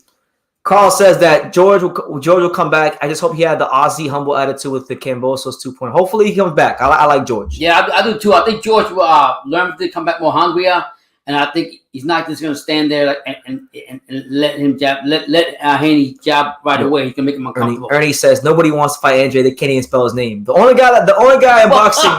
No. The only guy in boxing. The only guy on boxing that I know who knows how to spell his name for sure. It's Johnny Beck. That's it. Yeah. Everybody else don't know how to spell his name. You know? Andrade is free, and one on the block is he doesn't have to do anything on his own anymore either. There is no reason to fight Demetrius Andrade. He has a belt. He's undefeated. Charlo better do it. He should. Gotta do something. Straight up. Do something, man. I guarantee that fight wasn't selling. Selecki. I mean, look, I like Selecki. I think Selecki's a good, solid fighter, and he is. He's better. He's a much better fighter than people give him credit for. But you know, when you're a world class, creme de la creme, world champion, with the hype of Jamal Charlo, at some point you gotta show people that you are who you say you are. And that's funny because this is why people been complaining about Charlo. It's not because we're upset because he doesn't have the levels of fights he should be in, but we believe so much in Charlo being one of the top dogs with that WC belt champion that he could fight better quality fighters, and he's not doing it. I love how everybody this is the fifth person that said this. They should make Kambosos versus Rolly happen next. Yeah, the press conference should be good, and both are coming off a loss. I mean, listen, I'm campaigning for either Rolly versus Kambosos or Rolly versus Chris Colbert. Either one is good for me. Yeah. Either one is good. They all talk. So we know we're gonna get a good build up, and that's what it is. Rolly's gonna come back and he wants to get tank one way or another. Yeah. Go says, true school, I feel you on the Johnny Beck thing, but we both know Andre gets no credit for it. I told him Andre gets the fights he needs. Listen, we know what he needs. We know that he needs the big fights with the Charlos of the world, which, you know, should happen because he got. You said timing is everything now? Timing is everything. Well, Charlo got no fucking fight. Yeah. He got no fight. Nobody wants to see that shit. I don't care if he's nobody wants to see that shit. So he built the back credibility for himself. Like, nobody wants to see him versus Selecki. All right? That was Jacob and Andre's. Now, I know who Selecki is because I'm a fucking nerd of the sport. I watch all the fights, but. Yeah. A lot of boxing fans don't know who Selecki is. Yeah. They don't. Right. They don't know that he had a competitive fight with Jacobs. They don't. It's most people who don't watch boxing don't even know that Andrew already beat him 3 years ago. Jesus. He's just some Polish dude to people. Yeah. Okay? So you make this fight with Andrade, you make this fight with Charlo. They need each other. But what happened? That's like when they say that the fight with Mangueira's off. Who would you want to see fight out of those 3 fighters each other? Hypothetically, we're just saying. All right. Oh, you don't like talking hypothetically anyways. No, I don't like to talk hypothetically, but you said you brought his name. Let me just, before I pivot to the next subject, let me say this. Fuck Munguia. How about that? I'm with you on that one. Most protected fighter in the sport. How about that? Yeah. Let me see. Bash can be a mother. I hope he's okay too. Like, I'm not here to like wish bad on him. I just want to. I don't know. I hope he gets. We know that a lot of fighters get freak accidents or whatever. I'm just saying that there's a reason why. I just think they pulled out, and I'm not going to say that it was a bad game. I'm going to say that they know the fight wasn't selling as good as they thought it was going to sell. And I'm going to say one more thing. Charlo needs to step up. He's getting the pressure from everybody in boxing. Marlon says, "There's a winner." You know what I'm going to do? We're going to do this. I'm going to tweet Charlo every single day. One time they need to fight Demetrius. I'm going to take the tweet I just tweeted at him, and I'm going to copy and paste it every day, at least once. Does a win over Johnny? If he blocks, I'm doing a video about it. Does a win over Johnny Beck do anything for Andrade's career? A lot of people say no, but I say yes. Here's what I think it would do for him. If he beats Johnny Beck, what it first does is it puts an undefeated record on his resume, and and I think Johnny Beck will become a world champion at some point. So you're gonna be the guy who I think will become a world champion. The win will age well. So that's number one. Number two, that would be another title defense, and that would really solidify the middleweight run for Andrade. And then if he beats Johnny Beck, right, he gets TV time on ESPN. People will see him publicly, which will make his stock go up. He beats him, right? He can use that as leverage into negotiating his next fight with whomever it may be. Because Johnny Beck is supposedly this boogeyman and all this stuff. He's an Olympian. He's very dangerous. He's a guy that a lot of guys are not going to want to fight. So by beating him, it's a good feather in your cap to have. But I understand what you're saying. The boxing business don't necessarily work like that. Johnny Beck isn't a big name, nor is he a proven commodity as of yet. But he will be, and that's why I think he should fight him. But anyway, someone asked me about Fulton. Now, let's talk about Cool Boy, right? Let's stop asking stupid questions. People keep saying, well, with that win, is Stephen Fulton now a pound-for-pound fighter? Right? Listen, let's stop asking stupid questions. He's a pound-for-pound fighter. I mean, come on. He's clearly a top 10 pound-for-pound fighter. No doubt about it. No questions asked. Stephen Fulton is top 10 pound-for-pound. Has any fighter been doing what he's been doing in this era like that? Like, fought undefeated champion? I mean, all I know is this. His last three fights, Angelo Leo, Brandon Figueroa, Danny Armand. Jesus. And he's beating them in all kinds of ways. Beating them on the inside, and then his last fight, he beat him on the outside. Nobody beat Danny Armand like that. And he made Danny Armand look like a C-class fighter, and he's not a C-class fighter. You know, so Stephen Fulton, you know, I find boxing fans to be funny at times because we ask our champions to fight the best people available to them in the weight classes. We ask our champions to display different styles and ways to beat fighters, and we ask them to fight undefeated guys. Stephen Fulton's doing all these things, probably more than anybody in boxing right now. And it seems like universally there's not enough credit right now. Philadelphia, stand up. You got a good man and a good boxer in Fulton. Yeah, so it is what it is. Marlon, shout out to him. He said Stephen Fulton and Josh Taylor got a lot of, it's the same thing. It's like when Josh Taylor had his little rise and he became undisputed. But you know, I'm going to take it a step further. This Fulton thing, it's not even like the fact that he's just good for this day and age. No, I'm taking it a step further. I'm going to tell you guys like this. If Stephen Fulton beats Mirjan Akhmadaliev, like I said in my video that I did about him, if you saw it, he beats Mirjan Akhmadaliev. Stephen Fulton is not. We're not talking about him just being a pound fighter and a great fighter for this era. We're talking about him becoming one of the best 122 pounders in the history of this sport. In the history of the sport, with the like Barreras and the Moraleses and the guys like that. You know, he'd be up there with them guys. And this is like it's a big maturation period for him. Like it's to the point. It's to the point where if Inoue beats Donaire in a couple hours, the only fight apart from MJ would be for Inoue to come up to 22 and meet Fulton for the undisputed. If he would beat MJ, yeah. You know, yeah. So that's really that's the way I see it. There's only 2 more fights left for Fulton at 122. MJ, but you know, I can't go against Fulton anymore. He's showing me too much. Shouldn't have gone after Angelo. You should. I like it. After Angelo, you should. That should have been it for you. You should have knew right there. Yeah, he did tell me. You're right, brother. Yeah. You should have knew right then and there. Ernie says it's always worthwhile paying attention to you guys. Thank you, Ernie. Much appreciated. God bless. I was like, you always tell me that, Dad. I don't know what you're watching. You do shit out of emotion. You need to show you chill out and do it right there. Low Key 07 says Charlo starts sweating like a whore in church whenever they mention actual competition. Not shocked his back hurts now. It's crazy. Yeah, man. Sometimes I like listening to the comments. Comment. People come up with some crazy shit. Yeah. Who do you got with the Inoue versus Donaire? I got Inoue. I got the monster. But you know, I'm expecting Donaire to come out and make it a really great fight. Shout out to my boy Rafael Calvo. He says, Rafael, what's up? He says he wants to see, now Rafael's Dominican. He says he wants to see he's trying to see Michelle Rivera, you know, the reincarnation of Muhammad Ali versus Gervonta Davis. And look, you're probably gonna get it. Rafael, because the fortunate thing for Michelle Rivera is he's signed to a manager that's affiliated with PBC, Samson Lukowitz. He's a PBC fighter, and I don't think they're trying to use Tank to fight any guys outside of PBC. So you'll probably get your wish really sooner than you think. Yeah.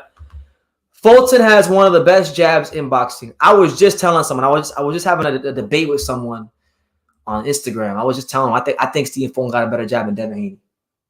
I think his jab is better than Devin's. Devin's? I think it's better than Devin's. Even after watching Devin this week? I still think his jab is better than Devin's. Because it's faster. It's faster. His jab is faster. You're saying that because the way his style is, that he can do all kinds of things, the way he's moving, that makes it better? Yeah. Or how he places it? It's just it's the speed, it's the variation of the jab, it's the fact that he's willing to throw 3 of them if he needs to. Yeah.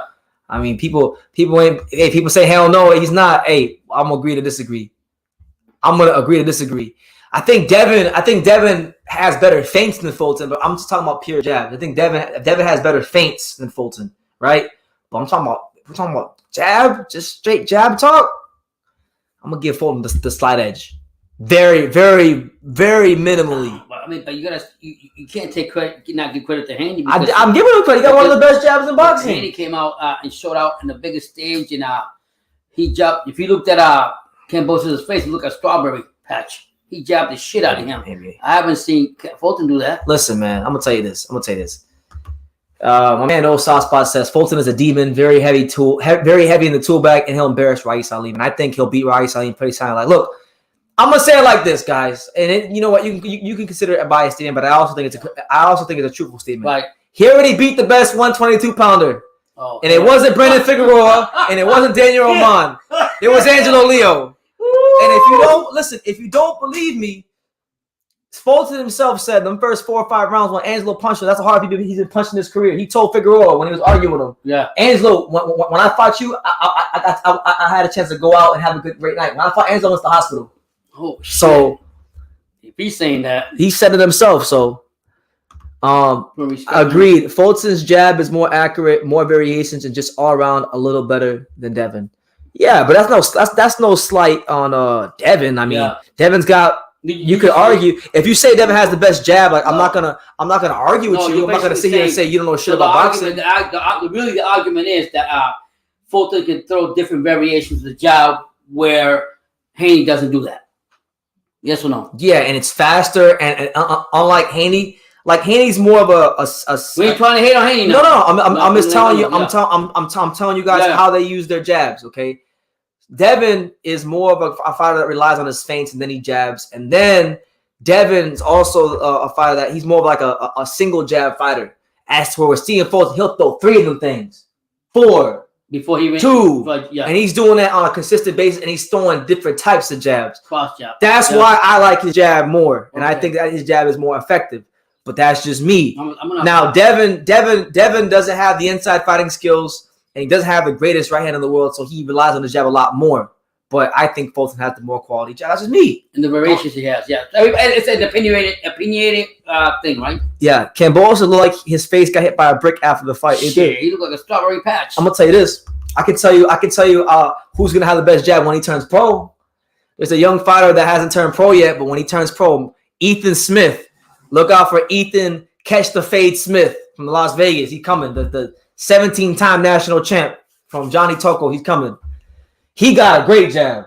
Oh, better than Fulton and Devin. Both of them. Are you serious? Wait till he turns pro. Wow, you really going up on wait till he turns pro. So you got him high. I love Ethan Smith. Okay. Who do you think will win between Haney and Lopez, my brother? That's a great fight. Listen, I think it would be very easy for me to be biased and say that Tszyu would win the fight. I think Devin would probably neutralize Tszyu with the jab. Tszyu seems to show at times of boxers. I think it's just so long as Devin doesn't get hit with a big ass right hand or a left hook. I think Devin does enough to win a decision. Yeah, I think Teal made my friend really to bring it. I think go forward all the time. And when Devin sticks that jab out there, it's gonna make it very difficult for him just getting inside like that. Yeah. Do you think Devin gives Kambosos step aside money to fight Tank? I said that. I was just. I mean, he would give him the step aside money, but my thing is the issue isn't whether George takes the step aside money. I'm sure George would, but Joe wants to prove so. What would Tank in the middle of the promotions make the damn fight? That's the question we need to be asking. You know what I'm saying? Like, look out for Andy Cruz too. He's going to turn pro very, very soon, and when he does, he will have the best jab in boxing. He is too good. Cannot wait for y'all to see. I've seen Andy Cruz. I stayed up till like 3 or 4 in the morning to watch Keyshawn Davis, who I rate very highly, fight Andy Cruz in the Olympics, and he lost again to Andy Cruz. Wow. Andy Cruz, more than any amateur in the world, he mastered the art of how to win an amateur fight. Wow. You know what I'm saying? So that's Shout what it out is. to him. I don't see nobody being Devin or Shakur, my brother. I mean, look, Devin's undisputed champion. I give him his flowers. I still think he's beatable. I think Devin is beatable. I think Devin's a very extreme talent, great talent. I think he's beatable. But Shakur, come on, man, ain't nobody beating him. Ain't nobody beating no damn Shakur. Ain't nobody beating him. Ain't no fighter in boxing beating. Ain't no fighter in boxing with. What do you consider? What do you consider? I'm gonna tell you the difference. A technical. Whatever he wants. Whatever he wants. Whatever you want. Whatever you want him to be, he'll be it. You want him to fight, he'll fight. You want him to slug, he'll slug. But you don't see that from Devin. I think Shakur just got more tools. I think Shakur is the better pure boxer. I think Shakur has better understanding of distance. That's why it's very hard. Go on the internet right now. How many clips can you find of Shakur getting hit the way Devin got hit by Lawrence? Yeah. You can't really find no clips like that. Marlon said you covered Ethan Smith 5 years ago, but before anyone else. Yeah, I covered Ethan Smith. I actually covered Ethan Smith when he was shorter than me. Okay, when he was in a silver glove, when he was a young ass kid. Now he's way taller than me. So yeah, hey, good young fighter. Looking very forward to him in the pros. Like I watched.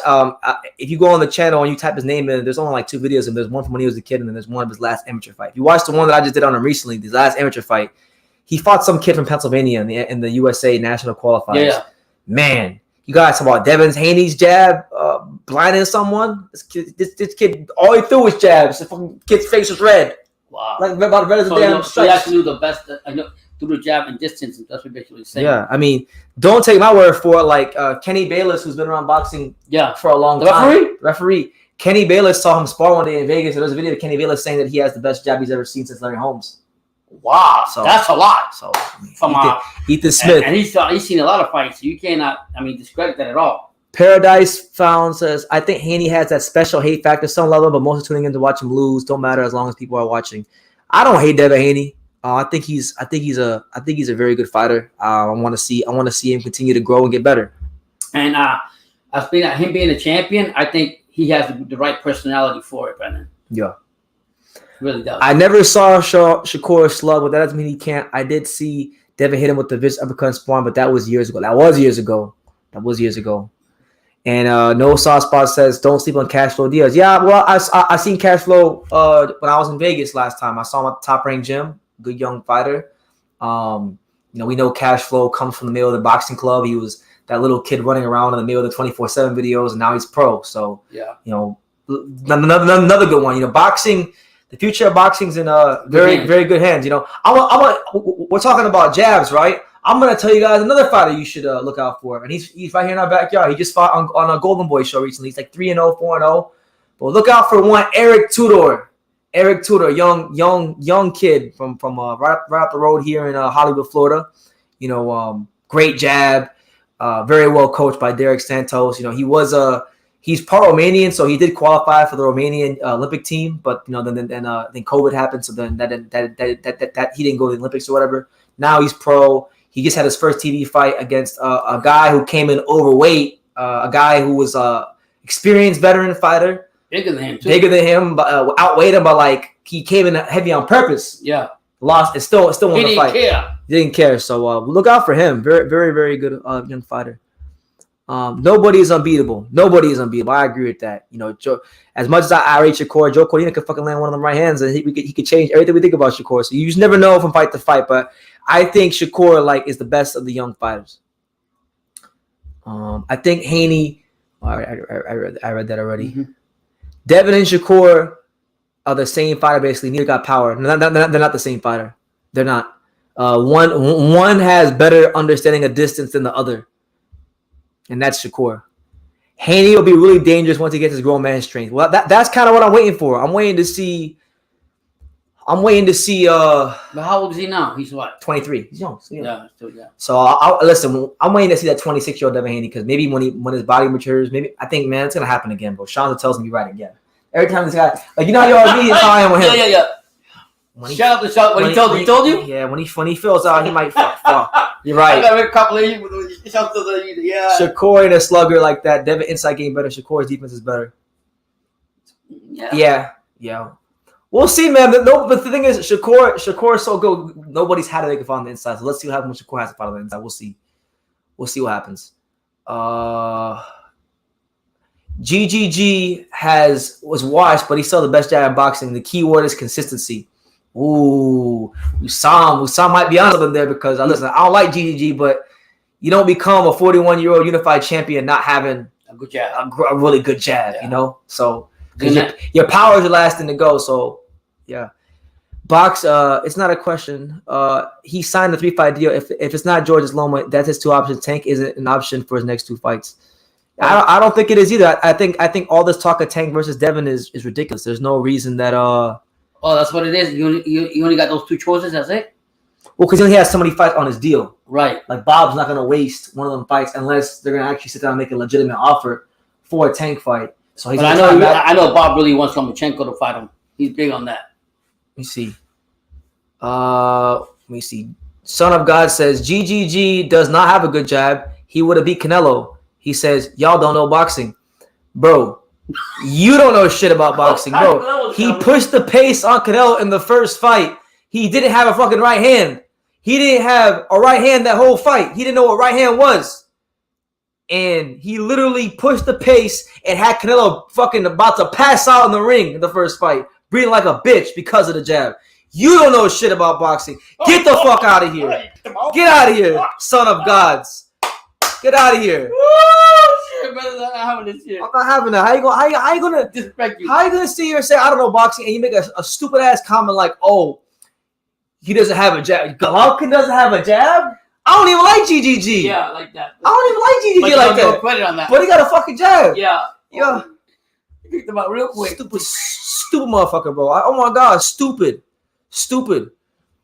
I think 26 when Haney will see a different level of him. Yeah, I'm looking forward to seeing Devin when he becomes 26. That was like a whole 40-minute conversation me and Sean had one day when Devin Haney. Serious? Yeah, when Devin Haney becomes like 26 years old. Usyk, another one. Joe Joyce, another one. Andrade. Yeah. You know, a lot of guys, a lot of great jabs in boxing. GGG doesn't have a jab. Well, get in the ring. I'm beside myself. I'm still trying to process that. You can't take it personally. You gotta laugh at it. No, I didn't take it personal. Yeah. But you can't insult me and then say GGG doesn't have a jab. If he had a jab, he would be. After what his subscriber says, called it out. It wasn't even you calling him, but he had a good job. You weren't allowed to comment on the subscriber, even though you know. You know what I mean? Yeah. And he should take it from the subscriber, but no, he had to tell you don't know shit about boxing. Look. You gotta humble yourself, son. I know it's hard sometimes. Let me see. Jesus M says, shout out to Jesus, saludos. He says, yeah. BT, Joe Cordina must pass 2 tests in Nakatilia and our belt before Shakur. Why? He passed the test that was damn near a 50-50 fight when he fought Ogawa. Ogawa was supposed to be a test. If you would have bet money on that fight, if you would have just bet on the lines of the fight, I mean, Cordina was a slight favorite, but you wouldn't have made a lot of money if you were just to bet on the line. You would have had to put a lot of money on either one of the guys to win real money. Yeah. So what looks at that damn near even money fight. Look, are those super fighters good that he's talking about though? Nakatilia just came off of a big win as he destroyed Miguel Berchelt. Okay. The fight I want to see for Nakatilia, and I got a video coming out about this soon. It's coming out soon. I think the most realistic fight for Nakatilia and the one that Top Rank should make is Nakatilia versus Jermaine Ortiz.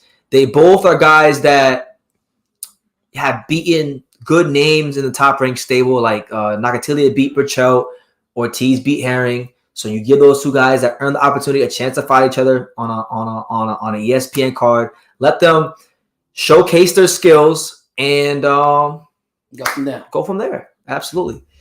Do you know what a fighter? Do you know what fighter who doesn't have a jab? That ginger ale looking motherfucker. The guy looks like a can of Canelo-Andrade. The fake #1 pound fighter in the world. The disgrace to boxing, Canelo Alvarez. That's right. Canelo exposed by Bivol. Yeah, he didn't throw no jab. Fuck Canelo. He just came I agree, Usam. He knew you would say that. Usam, we're not letting it go. Me and Usam not letting it go. I don't think Devin Haney will turn out like Corey Sanders. Power isn't going to come for him even at 30. It's just something he doesn't have, but I guess we will see. We're going to see, champ. We're going to see. But yeah, no, Albert Bell is a very good fighter, though, Jesus Sam. Jermaine Ortiz, my boy. Listen, man, Jermaine Ortiz been getting some real good wins. No, not people really aren't talking about him a lot because, you know, he's not like a big puncher or anything like that. And he's not like a Mexican or like a Puerto Rican hype job with a lot of money behind him. He's just a really good boxer who's kind of just flying under the radar, doesn't talk a lot, just works hard in the gym. He just had, before this fight Herring, he picked up a good win against Philadelphia prospect Nahir Albright. And then he retired Jamel Herring. And then the fight before that, he fought one of the Adono brothers and had a draw in a close fight on the Berlanga or the Navarrete Christopher Diaz undercard we went to last year. So I think, you know, Nakatilia, Jermaine Ortiz, two guys coming off with some great momentum. You know, if you're looking to see which one of these guys can become somewhat of a name for Top Rank, so put them like that. You know what I'm saying? Put them. That's it. No Sauce says BT to me. David Morrell is overrated. What are your thoughts? I think you're absolutely out of your mind. That's what I think. Oh shit. Hey, you know what? Look, we don't. To be fair, we don't really know to the degree of how good Morrell is yet because he's only gone the distance one time, which was against Lennox Allen. He's only gone past the fourth round once ever, which was against Lennox Allen. But you look at the veteran fighters he's been fighting at this stage of his career, he's been knocking them out in 4 rounds or less. That's showing you the quality he's at. I still think he needs maybe another fight. But listen, if he's calling out these guys like Benavidez, and he's got Bell and all these things, give him what he wants. Yeah, but I think I'm going to agree with some of what his comment is saying. You really don't know we know he's good. But he really hasn't got out and fought the creme of the creme to really find out where he's at. He hasn't been tested yet, so we really don't know that. That question is out there to be told. He did get tested. I wish Howard was here because Howard would tell you. He got tested in his third fight when he beat Lennox Allen, who had over 20 fights and went the distance with him. Was he ever a champion? Lennox Allen, no, but he won the WBA interim against him.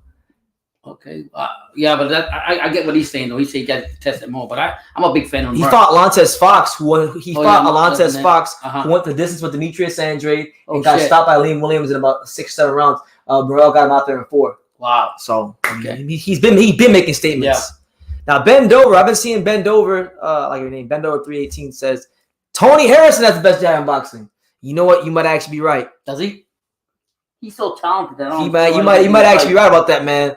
I think with Tony Harrison, we kind of forget how skilled and good he is because of the fight he always gets knocked out between the 9th and the 11th round. It always happens. Oh, the one time it didn't happen, he became world champion against Jermell Charlo.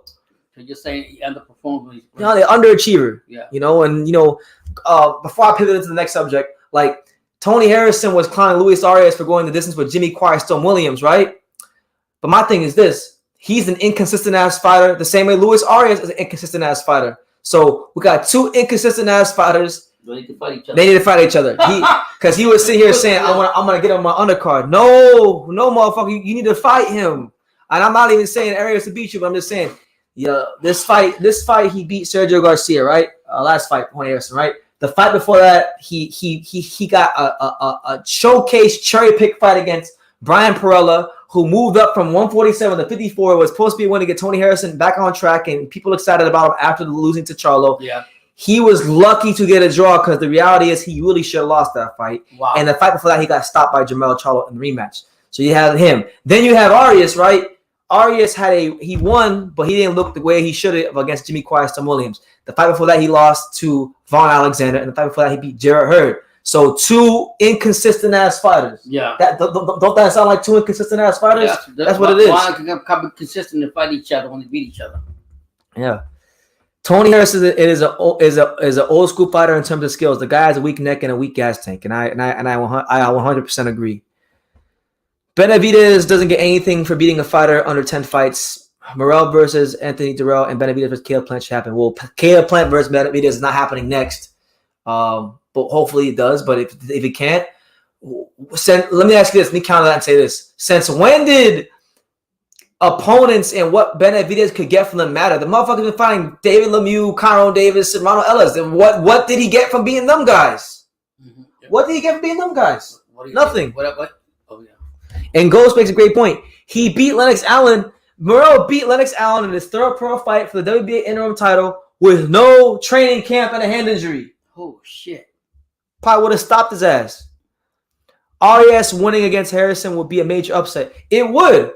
And Harrison, in terms of skills, is levels above RES. But you know what? Harrison was levels above Willie Nelson. And when they fought, Willie Nelson knocked his ass out. So that Harrison don't... He wins fights because of skills, but he sure as hell don't lose them because of skills. He loses them because of conditioning and things like that. So my thing is this. Should Tony Harrison school Luis Arias? Yes, he should. He's a better fighter than him. Is he going to do it? Is he going to do it? I don't know, because like Luis Arias, he is an inconsistent-ass fighter. Jeez. Therefore, I want to see the fight. That's like a loss of focus, right? Mm-hmm. Y'all folks talking about David Benavidez. Go watch Benavidez versus Kyron Davis. My boy Morrell is bigger, stronger, and faster, and much better boxer. Y'all will see. It'll happen in 2023. Listen, man. You talk about that, right? Y'all better fight Morrell now. Morrell looks like a monster. Y'all better fight him now. And the difference that I see from Morrell, that when at the same level at the time when Berlanga was knocking everybody out, Morrell's got some skills behind that. He just doesn't have the animal, the knockout. You know what I mean? Yeah. He'll set you up with something. Yeah. But Berlanga's still going for the knockout. He hasn't learned that he has to sharpen up his toolbox. Benavidez fought Kyron Davis, a 160-pound fighter who got stopped early at 154, and Davis struggled. What are you guys watching with this dude? Well, look, I keep saying it, and people think I'm a hater for saying it. Benavidez has had some of the most careful matchmaking in boxing, especially over his last 3 fights. His last fight was against Lemieux, who has been campaigning at 68, but we know he's more of a natural 60-pounder. Before that, he fought, as you mentioned, Kyron Davis, who was really like you said, a 54-pounder who just fought at 60 and then won at 68. Jeez, 14 pounds heavier than him? Because I think it was two or three fights before he fought Benavidez, Kyron Davis was a 54-pounder. Wow. So make that what you will. Then he fought, Lemieux. So there's that. Yeah, but Marlon, you see, look, I don't trust PBC. They over-marinate everything. I mean, now look, I told my dad when we got past all of Devin Haney stuff, I was going to bring this up. Fucking look at Crawford and Spence. Look at Crawford and Spence. So you got I'm not letting PBC. I'm not letting PBC sit here and marinate fights that should happen within the next 6 to 18 months.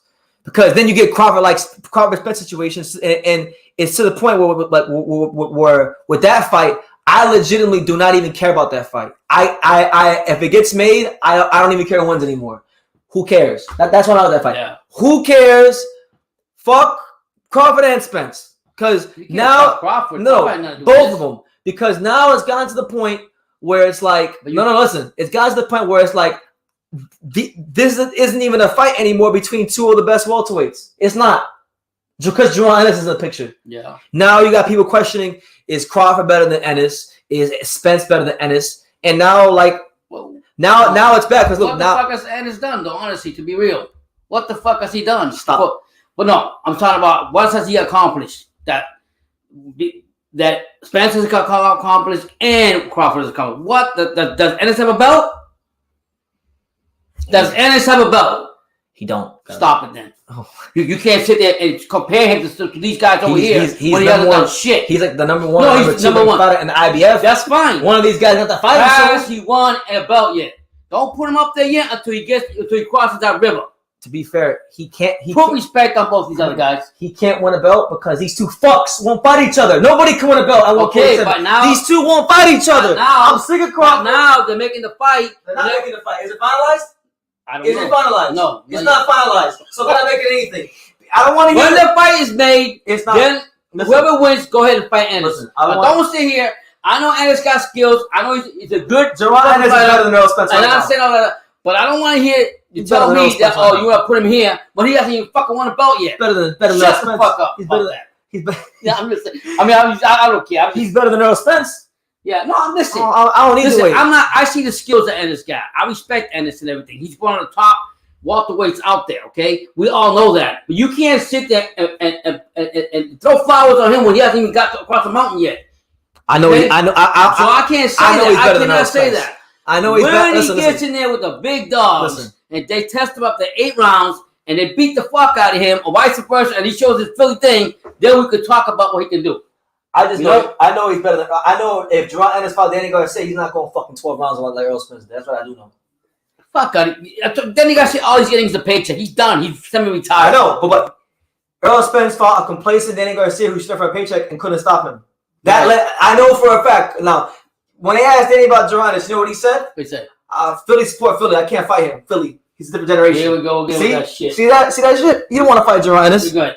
Here we go again. But at the end of the day, but I say all that to say, I say all that to say, we're gonna take a poll. I say all that to say, I don't want Morrell and Benavidez to get over marinated because PBC has a long history of over marinating fights and not making fights happen, i.e. Crawford and Spence. Yeah, so you basically I'll fight between the number 1 and the number 3 welterweight. So you're saying that when the hype is big for you, the time is the right. strike of the iron top, like Cordina, Shakur, Stevenson. I don't want to see Shakur fight Roger fucking Gutierrez. I don't want to see Joe Cordina get a meaningless voluntary defense in Carter. Waste of time. Fight each other. Yeah. Same thing goes for Crawford and Spence. Well, it should have been Crawford and Spence because now it's to the point with that fight where it's like now you can legitimately question if this is really the fight between the number 1 and number 2 welterweight in the world. You can do that. But you can't. You can't just put. I'm sorry. You can't just put Ennis in that conversation. Ennis is better than Spence. You cannot put Ennis in that conversation because he hasn't accomplished a motherfucking thing. What the fuck has Ennis accomplished?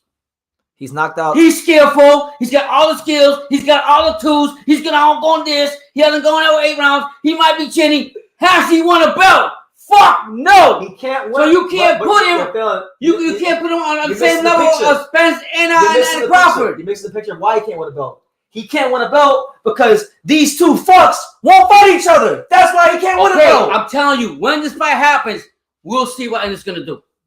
We will see what Ennis is gonna do. Look, listen. He been calling out everybody. He wants all the fights. He wants all this shit. Blah, blah, blah. I'm the best welterweight. Blah, blah, blah, blah. I'm going to get this. I'm going to be mandatory. I'm ready for everybody. Get the fuck out of here. Prove it in the ring. Get your fucking belts. After Crawford and Spence fight, I want you to step up, grab your motherfucking balls, your management, and get it done. He will. I'll say. But you can't throw flowers at him if he doesn't accomplish shit. You can say he's a talented still fox coming out on the come up, and we love him, and everybody's playing him, but you can't do that and discredit Spence or Crawford for it. I agree with you when you're saying Al Heyman marinates everything. Every time they get fights, he fucking puts them on the shelf. And then I look fucking fights. I love you, Al Heyman. I only fought 10 years ago, you know, when it came. But I get the part of Al Heyman. All I'm trying to say is, like, O'Hara was about to make this super chat. All I'm trying to say is, I don't want this fight to get over marinated because I don't want the end of the Crawford Spence I want fight. it done. Because now, look, I'm trying to tell everybody what's going to happen before it happens. It don't matter who wins or loses the fight. If Earl wins, they're gonna say Crawford was aged out, and they're gonna listen. If Earl wins, they're gonna say Crawford was aged out, and that Earl has to go see Boots. Which, by the way, he will because Boots will be his IBF mandatory. If Crawford beats Spence, they're gonna say car crash, and they're gonna say Crawford needs to go see Boots. So whether Earl wins or Crawford wins, someone's gonna have to see Boots. How about this? Someone is. How about this? Crawford beats Spence and beats Ennis, and then what about Ennis? What about Ennis? Well, I think he would be Ennis. I think he's the best welterweight. Who? I think Crawford is the best welterweight. I'm gonna say it just like that. But I'm not gonna sit here and throw all the light on Ennis. You're getting all I'm trying to say is these two. This fight's been delayed. So I know what you're saying. It happened years ago. Well, you can actually legitimately question: is Crawford and Spence really the two best welterweights in the world?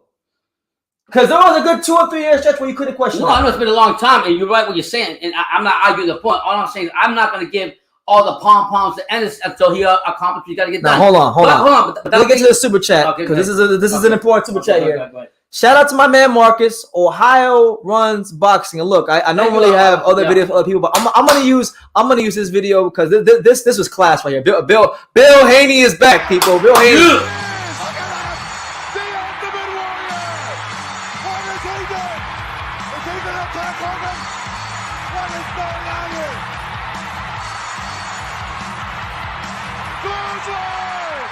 It's the Ultimate Warrior. It is. Look at that. The Ultimate Warrior. What is he doing? Is he going to attack Hogan? What is going on here?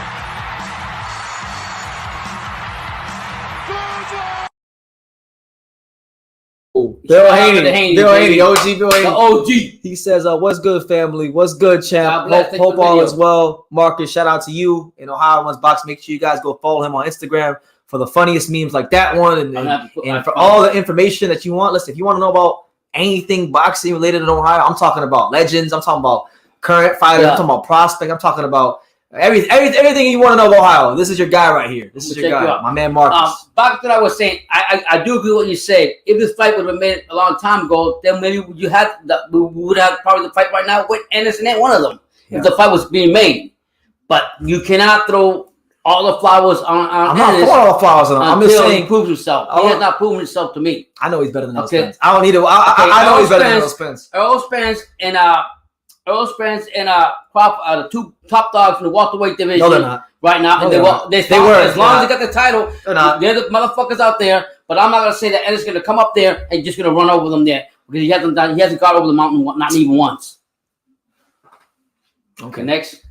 Shout out to my man Dewan Menzies. We got him on the super chat. You know, put these holes in the Steiner recliner. Scott Steiner. It's only a matter of time because he called me the big bad booty daddy. Jerron Ennis versus Keith Thurman first. Would that if he okay? So if Ennis go in there and knock out Keith Thurman, who's never been stopped. He's never been stopped. Would that be a statement to you? I already see you won't say no. You want to say no? Say it. Tell me say no. I'm not gonna say that. What I'm gonna say is it's a step up for him. But he still didn't fight the two best. You talking like Keith Thurman's like nobody. Like this guy's a former unified champion. No, I like Keith. He's only ever lost to Manny Pacquiao. But I just think that and I'll be honest, I think Ennis is a lot stronger, a lot younger, and is going to bring more to the fight than Thurman. And if he beats him, that's good on his resume. But guess what? There's still two kings up there. One of them doing after they fight each other. Okay, after one of them two fight this, whenever this is going to happen, there's only be one king up in the welterweight division. And then he's going to move up. I'm going to say it's Crawford, and Crawford's going to be 154, and he's going to fight Jamel Charlo. Listen, you call me crazy, right? Call me crazy. I don't think Crawford versus Spence is number 1 versus number 2 anymore. It was. I think it is. It's number 1 versus number 3. Ennis is better than Spence. John is better than Spence. And I don't think he's better than Crawford. Whether you say it or not, you can't. What has Ennis accomplished? That's what I'm saying. That's what you look at. I'll go with Jay Miller because Jay Miller's talking to you. He says, "Pops, put Ennis in the ring with him, and he'll show you he earned his ranking. He earned his ranking." Okay.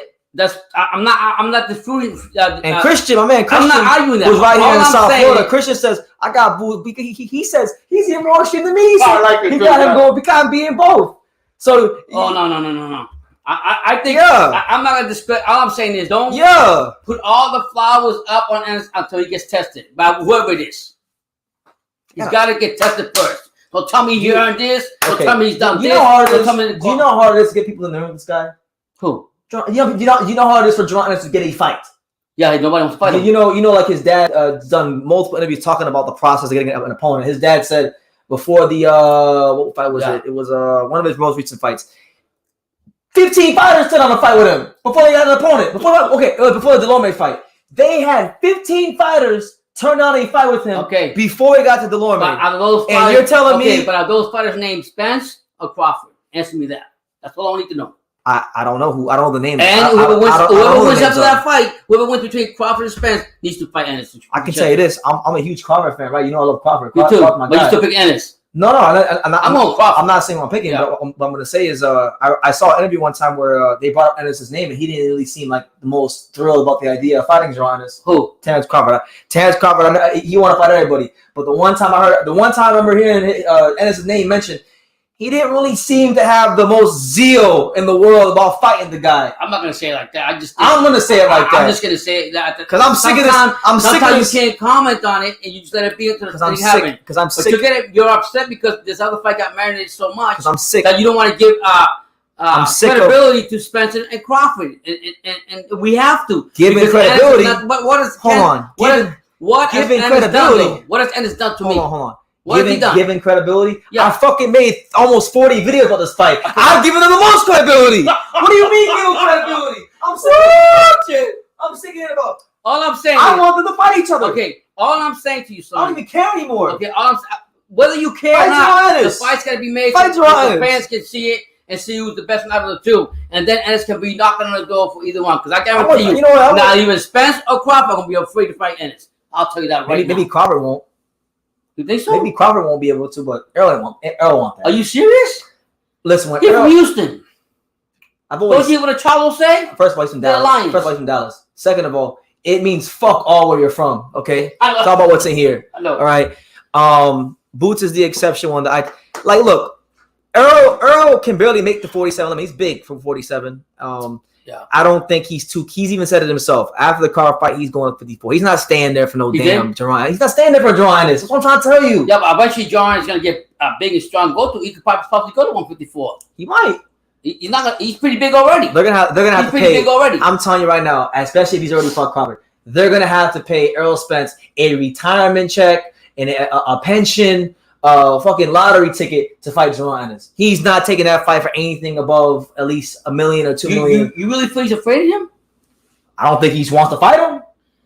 Wow. Is that because you see? I'm not gonna say he's afraid. Okay, he's a world class fighter. He's not afraid of him. No, But what I'm saying is the none of these guys are body afraid of language. unless it's Canelo. None of these guys are afraid of each other. Right. Okay, these guys, right, are gonna make a lot of money. Crawford and Spence.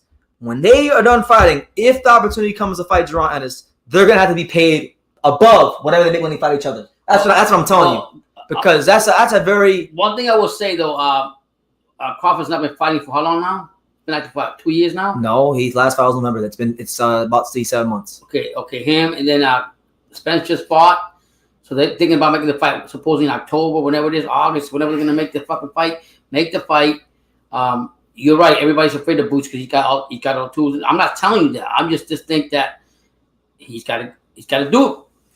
He'll shut me up. He can't do anything if they don't fight him. I know. And But you know what the good thing for him is? But you're gonna say he might get his chance. So, Hold on. He might get his chance because luckily for him, PBC did one of the smartest things they could ever do. They signed Rashidi Ellis. He's fighting July 9th. Maybe Rashidi Ellis gets his chance to prove his greatness to the world against Jerron Ennis.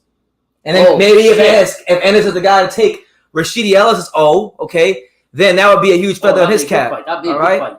And I'm gonna tell you this. If when Rashidi Ellis beat the shit out of Bruno Palmetto on the 19th or the 9th of July, Yeah. don't worry. Crawford and Spence can be running from him too.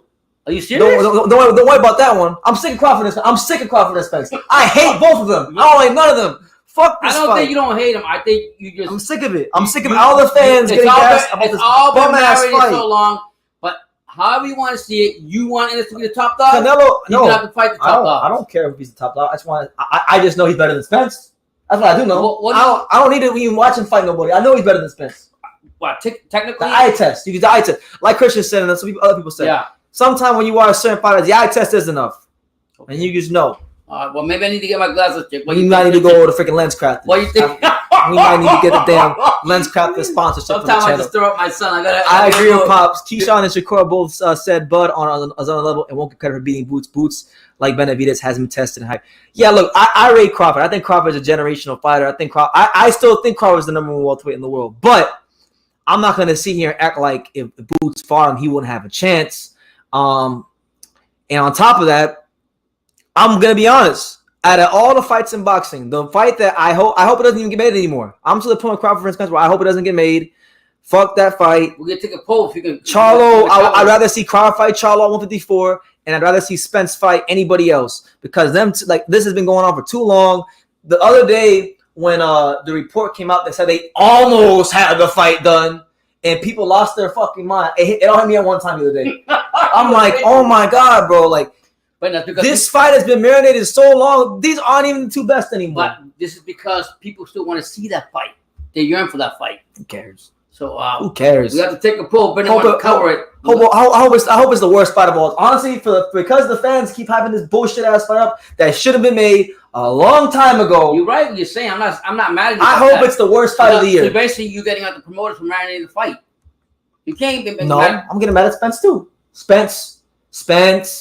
I'm getting mad at Crawford for not staying on the same page as Bob Arum. I'm getting mad at everybody. Everybody's getting the blame for me. Fuck everyone. Did you eat your lunch? You had breakfast? I had you get angry. I'm not hungry. I'm pissed off. Okay. This isn't me hungry. This is me legitimately pissed off. I had a sub from Publix and I had macaroni and cheese for that game. I'm good. We ain't hungry over here. Okay. All right. Now we've got super chat here. All right. Shout out to my man Low Key. All right. Put these holes in the stand The bump and grind. And it's only a matter of time because he called me the big bad booty daddy. Low Key 07, thank you for the super chat. He says, I've always seen Spencer versus Crawford as the welterweight version of Leonard versus Hagler. I think Bud has more dog in him and can win. Who do you have? I mean, listen, I've made my opinions very clear on who I think will win this fight. Who I think will win this fight is irrelevant. Just tell him, he's asking you. I think Terrence Crawford, when they fight, is going to curb stomp Earl Spence. And when that inevitably happens, people are going to say, car crash! If he would have fought him before the car crash. And then I'm going to sit here and I'm going to see. I'm letting everybody know right now. Hold on. I'm letting everybody know right now. When the fight happens and Terrence Crawford beats the shit out of Earl Spence, I'm going to be right here and I'm going to say, fuck what you talking about. I don't want to hear nothing. So let me ask you I don't want to hear nothing about, because it was Spence. Spence wanted to act like the Black American Amir Khan. So if you want to act like the Black American Amir Khan, you'll be treated as such when you fight Terrence Crawford. Let me ask you this. I'm sick of this shit. Brandon, so let's say Crawford beats Spence. Yeah, go ahead. And now Crawford, what age is he going to be now? 35, 36? Maybe like 35. Been undisputed welterweight champion. Okay, why would Ennis be at that age? Because he's going to be big. Ennis is going to be big. He's still young buck, but big, right? So that fight happens, who will you pick still? Think that Crawford's going to be Crawford's getting very old now. Ennis should be on his prime. Oh, I'll probably lean towards Boots because only because of age. Yeah, and I think whoever wins Crawford versus Spence, that's gonna be like that's gonna be a fight where people where it comes out of it, they're both gonna take a lot of punishment. So I think that fight will happen at the right time. Now, if they fought now, I'll be Crawford. Yeah, okay. But they fight like a year and a half from now, I'm going with Boots. Okay, let me ask you a question. So why you want to give no chance to Spence if Crawford didn't exist? Because you don't think his style was fit for Ennis? I'll be honest with you. Like I know it looked great against Ugas. I'm not taking nothing from him, but like. I don't think Spence want to box much longer. I just get the sense from him. So you think he's just looking for semi-retired? I think he's looking to get this Crawford fight done and dusted. Maybe you feel that? Yeah, that's what I feel. You've been telling me. I genuinely feel that. And that ain't the fight he want. Ohio runs boxing. Shout out to him. You can't put Ennis over anybody who is more accomplished in the division based on the eye test. He beat a former champion like Keith Thurman first. I'm with you on that one. Thank you. Well, Marcus, Keith Thurman has to learn who he is first because Keith Thurman said he didn't know who Gerard Ennis is. He said he's too young. Well, now he's saying that, but first he said he didn't know who he was. Yeah, but I'm going to go how he runs boxing. I agree with you 100%. I'm trying to tell him. Like, Earl Spence, though, it doesn't make, okay, they don't know what I mean. They don't know what I mean when I say, like, Black American Amir Khan. I'm going to explain to you guys what I mean when I say that, okay? No, because there's a reason I'm saying this. Okay. Now, I made a video last year, and you can go look it up, all right? I made a video basically explaining that. You want to drink? You got water? I got water. I made a video explaining my perspective that I think that Crawford versus Spence is the American version of Amir Khan versus Kell Brook. It's the same shit. It's the same thing. That has been 10 years. It takes 10 years to get made. Shit, man. And look at okay, now you say it's like that. Look what happened with the UK. Everybody saw up for that fight. What happened when they made the fight? This ain't the UK. This ain't the UK. First of all, this ain't the UK. Americans want to see this fight. This ain't the UK. Yeah, but America wants to see this fight ain't even, if we're talking about ticket sales, this fight ain't even top 3 in boxing. Canelo GG3 is going to sell more than this. Garcia versus Tank Davis will sell more than this. And this is maybe the 3rd biggest fight in the USA. They're going to have that fight? In Texas and the Cowboys. No, they're going to have an MGM Grand. MGM Grand. No, they're going to have a Cowboys. MGM Grand. They hold more people, they're going to sell more. MGM Grand. There's more money to be made at MGM Grand. No, anyway. I don't know a lot of people that did. The Black American, yeah. So when Amir Khan told Kell Brook when Kell Brook was a prospect, right? Because Amir Khan was the Olympian. He was the guy that was the bigger draw, kind of like a Spence in the situation, right? He told Kell Brook, beat Matthew Hatton and then I'll fight you. So Kell Brook, what does he do? He beats Matthew Hatton.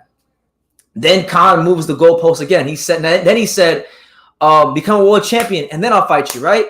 And then he was like, so then he becomes IBF champion. And then Khan said, "Oh well, I'm off to America. I'm chasing bigger and better things." And he delayed and delayed. He delayed. And when push came to shove, when they fought, he got his ass beat. Now this is much like Earl Spence because Earl Spence told Terrence Crawford when he was coming up from 140, get a belt and I'll fight you. So Terrence Crawford first fight beats Jeff Horn, gets a belt. All right. No fight happened. Then he moves the goalpost and he says, we're on the wrong side of the street. So now here we are, damn near 4 years and some change later, waiting for the fight to happen. It's the same thing. I understand the level of fighters isn't the same. Okay, I get that part, but the scenario is the same. The Olympian Spence Khan, who are the bigger draws in this scenario, are moved the goalposts multiple occasions, and for whatever reason may be, they showed a reluctancy and delayed the fight. And when they fought the other guys, the B-sides, Book, Crawford, they got their ass beat. That's what this is. That's why I'm saying that. Can I ask you a question, brother? If Don King was promoted for these fights, that would have happened already? Man, if Don King look what he did. If Don King, you can say whatever you want about him. If Don King was involved, this shit would have got done in 2019. 2019. I don't think back. I don't remember back in the day that they had marinated fights this long. Huh? I don't think back when I was growing up. I didn't ever see a lot of fights be marinated like this. I mean, maybe to a point, but not like this. Not a 4-year period. The expectation for Anderson Silva, you can't hold them accountable for opportunities he doesn't get. Yeah, it's kind of like Andre. How can you hold these guys accountable for opportunities they don't get? It's ridiculous. No, I'm not holding them accountable. All I'm saying is, regardless or not, what I'm saying is, I understand what you're telling me. I can't see and say, no, well, he's not accomplished when nobody wants to fight him. That's fine. That's the lower class. The top elites so the promoters, managers, if you got them, they got to push for that fight because that's what people want to see. And Anderson right now is the biggest name in boxing, young buck right now in boxing right now. They've been talking to him for the last few years how he is. So that's the one. That's the guy that they should be promoting to get the fights. If they don't, the promoters are not doing their job. I got to go on for you for your pops about Jerron. Said your pops like Muhammad Ali. He was calling himself the greatest before he fought, saying, "Listen," and accomplished anything. Yeah, Muhammad Ali hadn't done anything. He just before Muhammad Ali fought, saying, "Listen," he barely beat Doug Jones in their fight. So if we want to use that logic, what did Muhammad Ali do to deserve a fight with saying, "Listen"? Hey, look, I got that Ali shirt. I know. Yeah. No, you're right. I'm not saying. All I'm saying is. And mind you, pops, how we see. I gotta correct you because Verbio made a good break point. Because Sugar Leonard was a diva too back in the day at some point. Sugar Leonard? Fuck yeah. Hell yeah. Sugar Leonard was a diva. He was like Canelo at points. Not to like the degree of a Canelo. But he pulled some bullshit tactics. Yeah, right. Hagler Leonard took forever. Mm-hmm. He retired. I retired. Well, I'm going to say like... Waited for Hagler to be out of his prime. And, I got a bad memory, but I just hear so much of Ennis. Has he even gone 10 rounds, 12 rounds? He hasn't, I know. Okay. But neither is Morel, and you want to see him fight Benavidez. Exposed. Got you. I got you. I'm going to get my copy. No, you guys are right what you're saying. There's history is chasing itself, and you're letting me know that it's unfair for me to put Anderson. I'm not saying that. You're telling me you guys are absolutely right. So maybe I'm wrong, but I get very emotional and angry myself in my own way. Sometimes I don't even think it was right or wrong. I just think it was at the time. Then later on, I focus on it. Yeah. Chirac, are you talking about this question right here? Yeah. Freaking Muhammad Ali was calling himself the greatest before he fought St. Liston. So by everybody's logic, Muhammad Ali doesn't deserve a fight with St. Liston because he needs to be the former world champion first. I'm not saying that. He needs to be. No. What I'm saying is everybody's talking about that this guy's the big guy in the welterweight, right? Yeah. And he's all the talent and everything. And he's fighting everybody. Nobody below him wants to fight him because they're scared of him. My thing is have the approach Spence and Crawford and say, okay, are you guys afraid to fight? Are you guys afraid to fight Ennis? Then you can say, whatever you want then. Usam says Sugar Leonard was the biggest diva in boxing. Yeah, man. Damn, I remember watching. Hell yeah, he was. He was a great fighter. Don't get me wrong. He wasn't like Canelo to where he's like a diva, but he's not no like A++ fighter. But he was an A++ fighter. You mean he got some fights? Yeah. He didn't want no smoke with Aaron Pryor. Oh, that's right. I just like that. And I. Do you know how long he waited to fight Hagler? Like, Yeah. Jesus, you're right. You guys are right. I got a bad memory. He retired. He had a comeback fight, retired again, and then came back and called Hagler when Hagler was mentally checked out of boxing. Then he wanted to fight him. Then he got a gift. Yeah, he got a gift against him. Not a gift, but I thought Hagler won. You mean the fight? This fight hasn't even been marinated that long. Crawford has been a welterweight for 4 years, and Spence was hurt for 2 of them. Man, Spence gonna be hurt for another 5 after Crawford's done with him. Fuck that fight. You gotta go last boy. We're gonna take a poll on that. BT, rumor is Devin Haney versus Loma next. What are your thoughts? Good little fight. I'm not gonna sit here and be the most excited about it. I think Loma's done a good job coming back since he lost to Tio, but he beat guys that Tio had already beat. So, but it's not the most impressive thing in the world. But Devin's gonna be undisputed champion and defend the belts, and he wants to get some get back for Lomachenko. For what he thinks, avoiding him and whatnot. Then yeah, make the fight happen. It's a good matchup. You got a very well schooled prototype classic boxer in Devin Haney against a very speedy and very calculated southpaw. So I think if you're a fight fan that's really into like the nuances of boxing and the positioning and the sweet science, that's the fight for you. But for me personally, I don't even know, man. I'm not really excited about any of these fights at 35. If we're not talking about Tank or Gervonta Davis, I'm not really too excited for any of these fights that Devin can have at 35. Yeah, Tank or Ryan. That's it. I'd rather Devin Haney just drop the belt and go to 40. That's what I think. Yeah, but you want to enjoy that one. What do you think? Man, none of these guys wanna freaking enjoy being undisputed. He just took it 15 years. They got pictures, they got mementos, they got little memories. Like, you trip with What were you saying again? You said what? No, didn't you tell me the only choice you had to fight was Kambosos and Lomachenko? Oh, that's only 2 fight deal he got. Those are the only guys I think right now he could realistically fight, because everybody else that I want to see him fight is either tied up or don't want to fight him right now. So, Low Key says Sugar Ray was a super diva. He was the precursor to Floyd. Never fought Aaron Pryor and waited forever to fight Hagler while milking his eye injury. Yeah.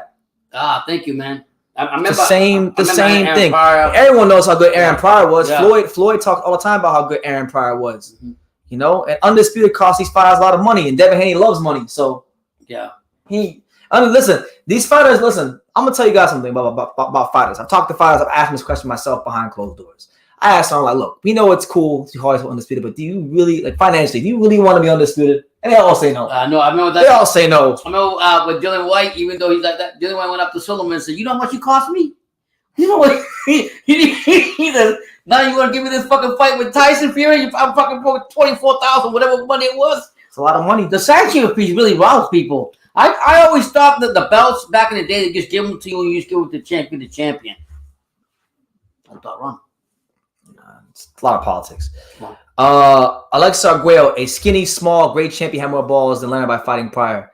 Yeah, and they fought twice. Good point there. They fought twice, and you know what? Alexa Arguello, God bless him, because he was a great fighter, one of the greatest of all time in his own right, but he also helped create the real TBE, Roman Gonzalez. So I got the utmost love and respect for Alexa Arguello. By the way, anybody who's never seen Alexa Arguello fight, if you ever want to see him fight, the fight you should start with is his fight against Ruben Olivares. Start there. Great fight.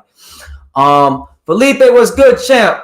Dallas, we ain't heard. What up, BT? Pops, good to see you. Congratulations, Felipe. I know Your boy Felipe won Undisputed. He's been. I'm sure he's smiling cheek to cheek back in Texas because he loved Devin Haney, and he's been telling me for years about that. Oh my God, he loved Devin. Is he like Sean Tatel? Felipe, Sean Tatel, H Money, all on the same level as far as like their love and belief in Devin Haney. And now, guess what? And now, BT, you can't. I didn't show Felipe this earlier because he wasn't here. But Felipe, and now he's undisputed. And what's he doing, Felipe? He's icing himself out like this. We said every fight we get another Richard, but we got 2 Richards, so this time we gonna pat it. 5980 rolls gold. And then we got a big DHP piece in emeralds. And we got 18 pieces for the squad. Come get it. D, what we doing? It was only right I laced the team with the DHP pieces. And I love the RMs, but this Protect just, it's different. 28-0, baby. Undisputed. We left Australia with all the belts. Undisputed. Undisputed. Hey, Felipe, my dad wants to know, are you a bigger fan of Devin Haney or Lomachenko? Let us know in the comments. I said it's Lomachenko, but I told him I genuinely don't know. But I'm going to say Lomachenko because I saw you fly from Texas to New York to go watch a fight. Richard Comey. So. Right. Richard Comey. So he loved Lomachenko. Folks mocked Leonard on the street for dodging Aaron Pryor. They did. They absolutely did. Usam says it looks good for your image being undisputed and elevate your stock as a boxer, but to remain undisputed is almost impossible nowadays. Unless you want to be broke. Man, undisputed. You don't pay them fees every monthly fight. Yes, you do. Every fight you pay them. If you defend them, you pay them. You just pay. Got to pay again if you defend them. Got to pay again. It don't stop. Are you serious? Yeah, it don't stop. Like $25,000 or whatever it is. Geez, a pop or whatever it is, you be broke. Yeah. So, hey, man. But you got a lot of sponsorships, though, don't you? You might be up in sponsorships. I mean, but do you really want to keep them belt? I mean, I don't know. Yeah, no. I'll talk 100,000, 100,000, 100,000. Nah, it's not like that. But you're gonna pay a lot of money. It's a lot of money. It's more than you should. And you got sanctioning fees, taxes, Promoters. You got to pay the promoter, pay your team. Trainer. Come on, man. Yeah, Let's be real here. Yeah. We all got bills to pay. This is the real world. Yeah. Haney versus Loma will be boring as fuck. I'd rather watch Loma fight a Russian soldier to death. Oh, Lord. BT, can you let us know what direction Andrew will go after he rehabs? Help you fight Johnny Beck. I haven't talked to Paul yet, but I'm not. I don't know. I like Christian. I'm with you, man. Like I'm getting sick of. And mind you, I'm someone who covered Johnny Beck when he was 6-0. I did a prospect review video about Johnny Beck. I was a Johnny Beck fan before any of you guys knew who he was or cared, right? But I'm getting a little sick of the Johnny Beck hype because unlike I've been watching Johnny Beck. He's a good fighter. I think he'll become world champion later on down the road. But I just know he won't beat Andrade. Like Rick Glazer came on here the other day. I know. I see you. He told me. You stay humble. You're like I just stay humble. Let him talk. Yeah. You know, Rick said Rick knows his boxing. I respect my elders, but like Rick also said that one of the Maloney brothers beat Charlo-Tszyu, and that's ridiculous. That ain't happening. All right, so you can't you let people have their opinion. You have your own, but I want that fight, Christian. I'm kind of hopeful now. I mean, not too hopeful, but it'd be great if now with Jamal Charlo getting this back injury against Selecki and pulling out the fight. I wish they just make that fight, and then then he can beat Charlo, beat Johnny Beck, solidify the middleweight run. And then go up to 68 with some momentum behind them. That's my dream scenario. If you were Charlo's manager right now, what would you tell Jamal? Who's fighting next? If I was his manager? Yeah. If you would look if I was his manager, I'm not thinking the way I am as a fan. I'm trying to make money. Okay. Look was. Oh, if I was Samson? Yeah. Oh, he's not fighting nobody. I'm a bigger fan of Loma because of his career, and I thought he could beat everybody at 135 except Tank. But after I heard Haney post-fight interview, now I think Haney can beat Loma. There you go. Wow. There you go. Even with all those skills, Felipe, I think Loma's got a lot of skills. Yeah, you do realize, just so you know, these like regional belts, like the NABO belt, things like that. You pay sanctioning fees for those too, right? No. Yeah. I'm serious. What kind of shit is this? I'm trying to tell you. You thought it was just for the big world titles? No, yeah. It's all titles. NABO title, Intercontinental title, Oceania title, whatever title. Global title, OBPF title. That's the Japanese title. That's the regional title. Japanese. Yeah. The British title, Commonwealth. Any of these trinkets, you paying some sanctioning fees for. Damn, Felipe's picking Haney over Lomachenko. Yeah. Lomachenko is skill for skill. Loma versus Haney is a high-speed chess match. Loma's a pressure fighter from all angles, and Haney has excellent movement and a great jab. He does got a great jab. He also showed, I think, in his biggest fight, he showed that he's got some really great feints. He's not exactly Bivol with the feints, but he's very effective, and he can freeze you and neutralize you with the feints and the jab. No, Haney. Oh. Wow. Gary Anton Russell beats Boots 3 times in amateurs. He did. Yeah. Oh shit! That was amateurs. Maybe that's a fight that because look. Crawford or Spence ain't gonna fight him. Fuck that fight. They're both PBC, right? Yeah, they're both PBC. I'm talking about Anderson. Russell, yeah, they're both PBC. Yeah, but I don't think El Haney's gonna do that. Why not? He won't. He don't make the big fights all the time, anyways. I mean, I don't know. But that'd be a great fight, though. How do you think Zab Judah would have done against Davis and Haney? That's what I'm talking about. Zab Judah, the Corey Spink Zab Judah. It's been a while since I watched that Zab Judah, but Judah was good. I think Zab Judah will fucking stop Tank. The one. Yeah. I think he'd beat the shit out of Tank. Tank can't box. Tank can't box like at that. Like Tank is a good boxer, but man, I don't know. That's a 50-50 because Zab has no stamina. Yeah. Zab has no stamina. Right. Zab Judah, the greatest 4-round fighter of all time. That's it. You see what he did to Floyd in 4 rounds? Fuck him up. Oh, he fucking Floyd up. He hit Floyd. Look, he hit Floyd with a straight left hand. Floyd's glove touched the canvas. It really should have been a knockout. He's the only guy that fought Floyd that can claim. Yeah. He actually knocked down Floyd, even though they didn't call it. You know what I'm saying? So, I would pick Zab. Oh man, that's tough. I would pick Zab to beat Tank, but I would pick Haney to outpoint Zab. Oh shit! Yeah, because Zab don't have no stamina, Anybody who watches Zab knows Zab after if Zab don't light Devin up in them first 4 rounds, he losing the fight. You're saying it's a fantasy fight. Yeah. You give it to okay. Yeah, so that's what it is. We had another super chat from my main man. Put that Felipe Hart. Put that Haney video. Not the one by the jewelry, the other one. What other one? The one with that Ohio says boxing. What, his dad running the ring? Yeah, he would love that. Hey, all right, so Felipe, we had a super chat. You know, check this out. Bill Haney coming over the top rope. Bill Haney's coming over the top rope like the Ultimate Warrior. It is, look at that, the Ultimate Warrior. What is he doing? Is he going to attack Hogan? What is going on here? Clothesline! It's the Ultimate Warrior. It is, look at that, the Ultimate Warrior. What is he doing? Is he going to attack Hogan? What is going on here? Clothesline! Hey, shout out to my man Ohio Runs Boxing. That's a great clip. Oh my Make God. sure you go check him out on Instagram and YouTube. Felipe says, Stadium Status says, Haney said he could have engaged, but decided not to because he was beating with the jab. That's high boxing IQ. Hit, knock, hit. Exactly. You know, don't even give your opponent the chance. If you're that good from the outside, don't even give your opponent a chance to make a chance. Make you pay for a mistake. I like one thing you said, BT, that you told me. Said, Dad, taking up. I don't know round one when you told me, Dad, are you listening to the crowd? What round was that? You told me that? Oh, because you were trying to make it sound like I'm like, Dad, this fight is not close. Yeah, like, stop being biased because you don't like back foot fighters. Yeah, you don't like fighters. What you told me? I said, you hear that crowd? Have they been loud the whole fight? Did you even realize there are people in the stands? You said no. I said, there you go. Then Devin is winning. Yeah, there you go. True.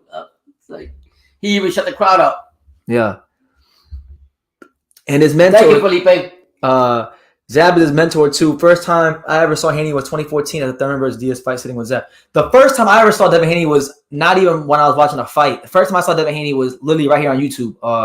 When I think Ellie had put a video out about him and they mentioned his channel, Real Devin Haney TV. It was like 2014, like early 2014. Mm-hmm.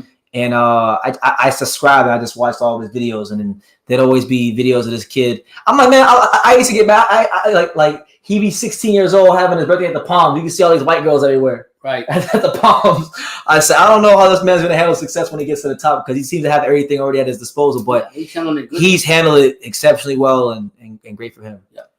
BT, I will be in Brooklyn June 18th. Okay, I'll be in New York City June 18th. I'll be there for the fight of the year. But Better Be It versus Joe Smith Jr. You know, the minute this Inoue fight is done and the minute I chop up some clips from this live and the Richard Glazer live, I'm going to talk about nothing but Better Be It versus Smith. You may get sick of Better Be It versus Smith, but Better Be It versus Smith is like the best fight on the schedule right now, and it might be the best fight of the year. You got Bermudez fighting too.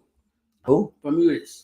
It's Kaguchi? Yeah. Fuck that fight. Man, ain't nobody care about that. People want to see that stuff, Brendan. I'm gonna talk about it. Okay. I'm gonna make my videos. Okay, good. I'm just not gonna be excited about it like I am for Joe Smith Jr. versus Better Be It. That's the fight. Are you gonna have a week there for that? Huh? A Better Be the week or no? It's starting this week. Oh. The minute I'm done with a couple of things, it's starting this week. You haven't made a Devin Haney shirt yet? I'm making it today. Yeah. Better Be It versus Smith is the better fight of that night. It's the better fight of the whole month. It's the best fight of the month, hands down. It's not even close. Who's favorite? Better Be It. Better Be It's the favorite. He should be. But Joe Smith Jr. a live dog. But yeah, I'll be in New York City in June. Next week I'll be in New York City from the 15th to the 19th. I'll be in New York City. Haney is objectively boring. Leonard was a master boxer who could knock you out. Haney doesn't really fight. It's like sparring to him. That's how good he is. That's how good he's been boxing, man. But I get what you're saying. It's not the best thing as far as like knockouts or appealing to casual fans, but hey, the name of the game is to win by any means. Fight, right? Could Canelo beat Better Be It versus Smith? He maybe, and I'm not even fully sold saying this, but he maybe could beat Smith. But the thing is, Smith's got a great gas tank, and Smith can punch like a mule, so it might be bad for Canelo. Yeah, but he sure as hell. I used to think because how was Canelo now? They marketed Canelo very well, so sometimes even I bought into it a little bit. Yeah, I used to say Canelo could beat the hell out of Better Be It. I changed my mind. He can't be no. I mean, but he's what? Canelo's what? 30 something now? 38, 37? Something like that. Yeah, it's getting old. I don't know about you, but I wouldn't like sparring Haney being around his size. You wouldn't? See, big. Tommy says, I'd love to meet up and talk boxing and take you to Peter Luger. I love Peter Luger. I went to Peter Luger one time in 2017. I didn't know what the hell it was when I first went there. My boy Cliff Mash, shout out to Cliff. He used to work for Greg Cohen Promotions and stuff, but he's not really in boxing no more. But Cliff, yeah, like he took me to Peter Luger one time. It was great. I want to go again. So hey, Tommy, I don't know if you're on Instagram or Twitter or any of those social media platforms, Twitter, Instagram, Facebook. But if you are, let me know which one you're on, and I'll add you on one of them before I get off this live, and we can set that up. Because I love meeting people that support the channel. I love meeting people that view the channel. It's always fun. And yeah, I'm not gonna turn on no damn Peter Luger. That cream spinach they got. That's I'm telling you, Peter Luger. What, Italian food? It's the steakhouse. It's a really famous, it's a really like famous steakhouse. They got. I could be wrong, so correct me, Tommy. But they got two of them in New York. I know they got one in Manhattan and they got one in Long Island. I went to the one in Long Island. Only in New York. Only in New York. Yeah, it's big. It's a big deal though. It's a big deal. What, you got a little piece like this? No, it's not like that. No, but the steak I had there was like the best. Better than Texas Roadhouse? Texas Roadhouse. Like you said, from New York. Yeah. You guys look exactly the same. God bless. Well, thank God. No paternity test needed here. No. David Moreau would be a problem for Canelo and Benavidez. David Moreau is huge compared to Canelo. I was actually January 1st, I went to the Luis Ortiz versus Charles Martin card, and David Moreau was there, and I saw him walk up to Canelo. And man, I know a lot of people are bigger than Canelo, but man, is he bigger than Blanca? Yeah. Oh wow. Yeah, he's bigger than Blanca. Yeah. Do you give Angulo any chance to land the upset against Blanca? I think Blanca is below B- level. We saying he's a C-class fighter, and look, I can't even blame you. He looked really ordinary recently. Yes, I give Angulo a slight chance only because Angulo is a guy that likes to move his hands, and he's someone that has high activity if you allow him to get his shots off. I think this fight for Blanca is a fight about. It's a fight so far as it's important to get that jab off and really to land those big power punches.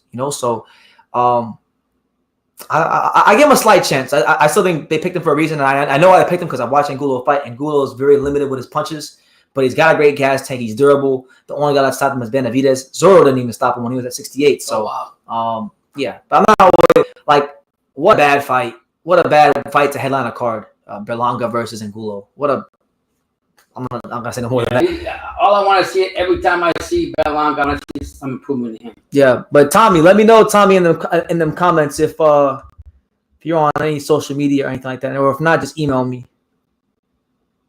Just email me. He said, "Pops, you can come to the Peter Lugers." Yeah, see, Pops. So this better be a fight is a special trip for me because with Joe Smith because. Pops has not gone to New York since when? Since you were little. Since what? The 90s? Yeah, we small. Okay, so since like the mid 90s, he hasn't gone to New York.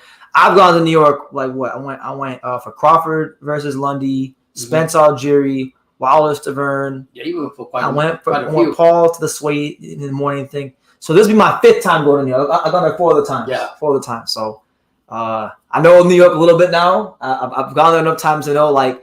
My favorite pizza places. I've gone there enough times to know a couple of things, so I'm gonna show them around. Bensonhurst. Yeah, Bensonhurst. We're gonna see Paulie Malignaggi over there. Yeah, he don't live in there. He's a South Florida guy now. Is he? Yeah, he lives in West Palm Beach. Man, Fully with Tully says, "Man, I know Munguia is catching a lot of flack and rightfully slow, and he is getting better, and he would at least be competitive. I think it's sad. I think against Andrade and Johnny Beck, he ducked both, and that is sad." And that is sad because Munguia is not a bad fighter. He's not a horrible fighter. He's not a bad fighter. I think he's developed a lot. He isn't the Munguia that fought Dennis Hogan. He isn't the Munguia that fought Takashi Inoue at 154. He's developed and gotten better over time. So that's what makes it all the reminder. Well, I think all the harder that he's ducked people. I think one of the things you always say that the new trainer he got has changed him a lot. El Terrible, Eric Morales. Yeah, great. One of my favorite fighters right there. Yeah. Are you guys still going? Yeah, we're still going. Listen, I told you guys. I'm going to Better BF Smith. It's not even a question. Like the Airbnb is booked. The plane tickets is booked. The tickets has been purchased. All right. All we gotta do now is show up. Yeah, I'm showing up. Is show up. That's it. He says, "Okay, I will email you. I'm not on social media. What's your email? I'll shoot you my email. My email's right here. So My email is right there. NelsonTaylor978@gmail.com. That's my email right there. And if there it is. So there's the email right there, Tommy. So you get me on there, and we'll chop it up, and we'll go to Peter Lucas. That's gonna be an experience for him because that place. Because I was gonna take my pops to some nice places that I like to go to. Like I'll take my dad to the two places we're going to for sure. We're going to New York Pizza Suprema, which is like this Italian pizza place. It's across the street from West 33rd Street, across Penn Station. Across the street from Madison Square Garden. It's like one of the best pizza places. You go there, the margarita slices there are like the best. Then L&B's Pizza in Bensonhurst, Brooklyn. Those are the two places. Paulie Malignaggi. But Peter Luger's, I wasn't taking him there. But if you're gonna take us, I'm going. That place is expensive. Okay, it's classic. Thank you. I don't have to get some clothes. He says, "Bro, I forgot Inoue Donaire was tomorrow." Yeah, man. Yeah, it was in the morning. We'll be 2 hours from now. We'll be live for it. Yeah. So, I would show you and Pops from the city and talk about. Absolutely, man. We'll even get you on the channel if you want. I'm telling you, look, I've always told everybody, if you ever see me at a fight, stop me. I'll talk to you. No bite. I love talking to people that love the channel because you guys make the channel what it is. And I love getting people on the channel that watch the channel. So it's always great to make people who watch the channel feel like they're part of the channel. They are part of the channel. So, absolutely. Gonna be great. I got some stuff planned content-wise for the Better BF fight. This is actually Pops' first fight outside Florida. So I'm going away. the people's champion is making his way to the Big Apple. Pops. New York. Berlanga needed a new trainer like 7 fights ago. Without that, I have no hope for the guy. Maybe too soon, but I agree with him. If he had another card with Xander, maybe try it out with Shakur. Yeah, I was trying to tell my son that he should have come down here and train with Xander. He would help him out. 978. That's a Massachusetts extension, bro. Good looks. Well, I created that email address years ago when I was family in Massachusetts. Like a teenager. So I don't know why I used like his name. Yeah, my mom, where he's from, and I just my mom lives still up there, Massachusetts, Lowell, Massachusetts. My brother's in New Hampshire. The Donaire fight is tough for 9 to 5 Americans who have a job. Yeah, I could imagine. I mean, listen, I'm blessed, but fuck. Like if I had to get up to go to work at Publix, something like that, I'm not watching no Donaire versus Inoue. I'm sorry, I gotta miss that. Well, look, there's gonna be plenty. You'll have the live here. You'll have post-fight video, so you can kind of watch it. And you can chime in after you get to see the fight. Lopico Gardner says, "What's next is the 3% he has to pay on each one of those belts from the purse." Who's this? Devin. 3% of each belt. 3% to each sanctioning body. Oh my god! So that's what 12% of your purse off top. And then if you got a manager, that's like another 10 to 20%. Depending what they charge. 10% of your trainer. But taxes. He made big on this fight though. $2 million. $2.8 million. $2.8 million. Oh, I thought you were gonna make more than that. No, $2.8 million plus 30% of pay-per-view sales in Australia. Okay. So 3 point something million. By the time the taxes and everything. Yeah. We got 1.5 probably. Something like that. So, do you think Paul Spatter 4 versus Floyd would be a good exhibition? It would have been a great fight back in the day. Paul Spatter 4 was the truth. But I mean, I don't really care for the exhibition. That's a great fight. Really getting hyped for that. Want to hop on an Amtrak for Mass, but I can't make it, man. We can't make all the fights. There'll be other fights, but this is definitely a great one. My guy Pops Lowell, home of the Savage Fighters, but I saw Hagler's grandson fight in Deadhead, Massachusetts at a banquet. Oh wow! Is he good? We know a fighter that's been fighting a lot in Massachusetts, who trains here. He's from Massachusetts. Oh yeah, Joseph Neil Castro. From Lawrence, from Lawrence. Shout out to him. Derek Santos got him. Michael Manning says he met Dick Eklund last year. Lowell's finest trouble, but a true box. Yeah, Dickie Eklund. That was the brother of Mickey Ward who fought Sugar Ray. Wow. Shout out to him. God bless. That's one thing I want to do is Mickey Ward. I haven't had a chance to go to Lowell, Massachusetts, baby. I want to go to New England. When they filled that fight, my dad lived on that street right there. I know. I used to walk there. Yeah, when we went to that street, it's crazy. I watched the fight all the time. I like that. That reminds me of Lowell, Massachusetts. How crazy it is. Yeah. RC says Devin Haney's a boring fighter. I mean, style makes fight. He got his style. Man, Devin Haney straight outclassed Kambosos, made him look weak on the inside, and bullied him, almost like Holyfield did to Tyson. I wouldn't quite say it was like that. On my computer? Yeah, what it is? It's this joint right here. Just noticed it. Nova is on the card too. He's a tough cat, but it's a real tough fight. Yeah, he's fighting Robeisio Ramirez. Oh, he got the fight with that? I like Nova, man. I'm a big fan of Nova's, but I got to go with the Cuban. Yeah. Does Kambosos look kind of asleep after talking all this? Kind of. He looks ridiculous. He looks ridiculous. What was I doing? I wanted to look at that better BF undercard.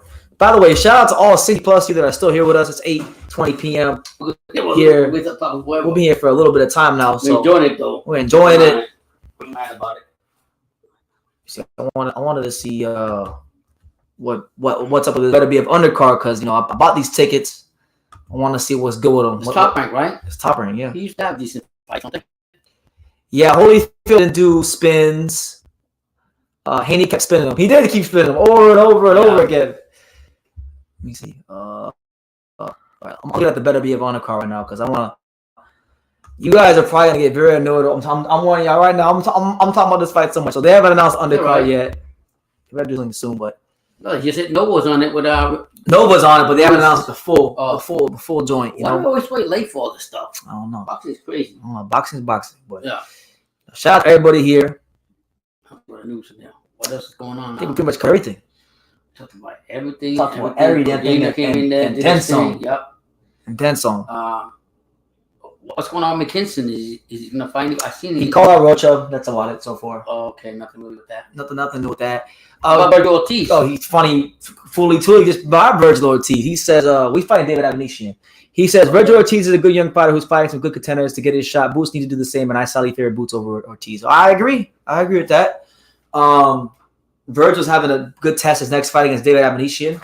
Maybe if Ennis was smart, maybe Ennis should go fight the guy that Virgil didn't want to fight, Michael McKinson. I mean, the styles to everything, but I don't think you think McKinson not beat no damn Boots. I gotta be the fights. Okay.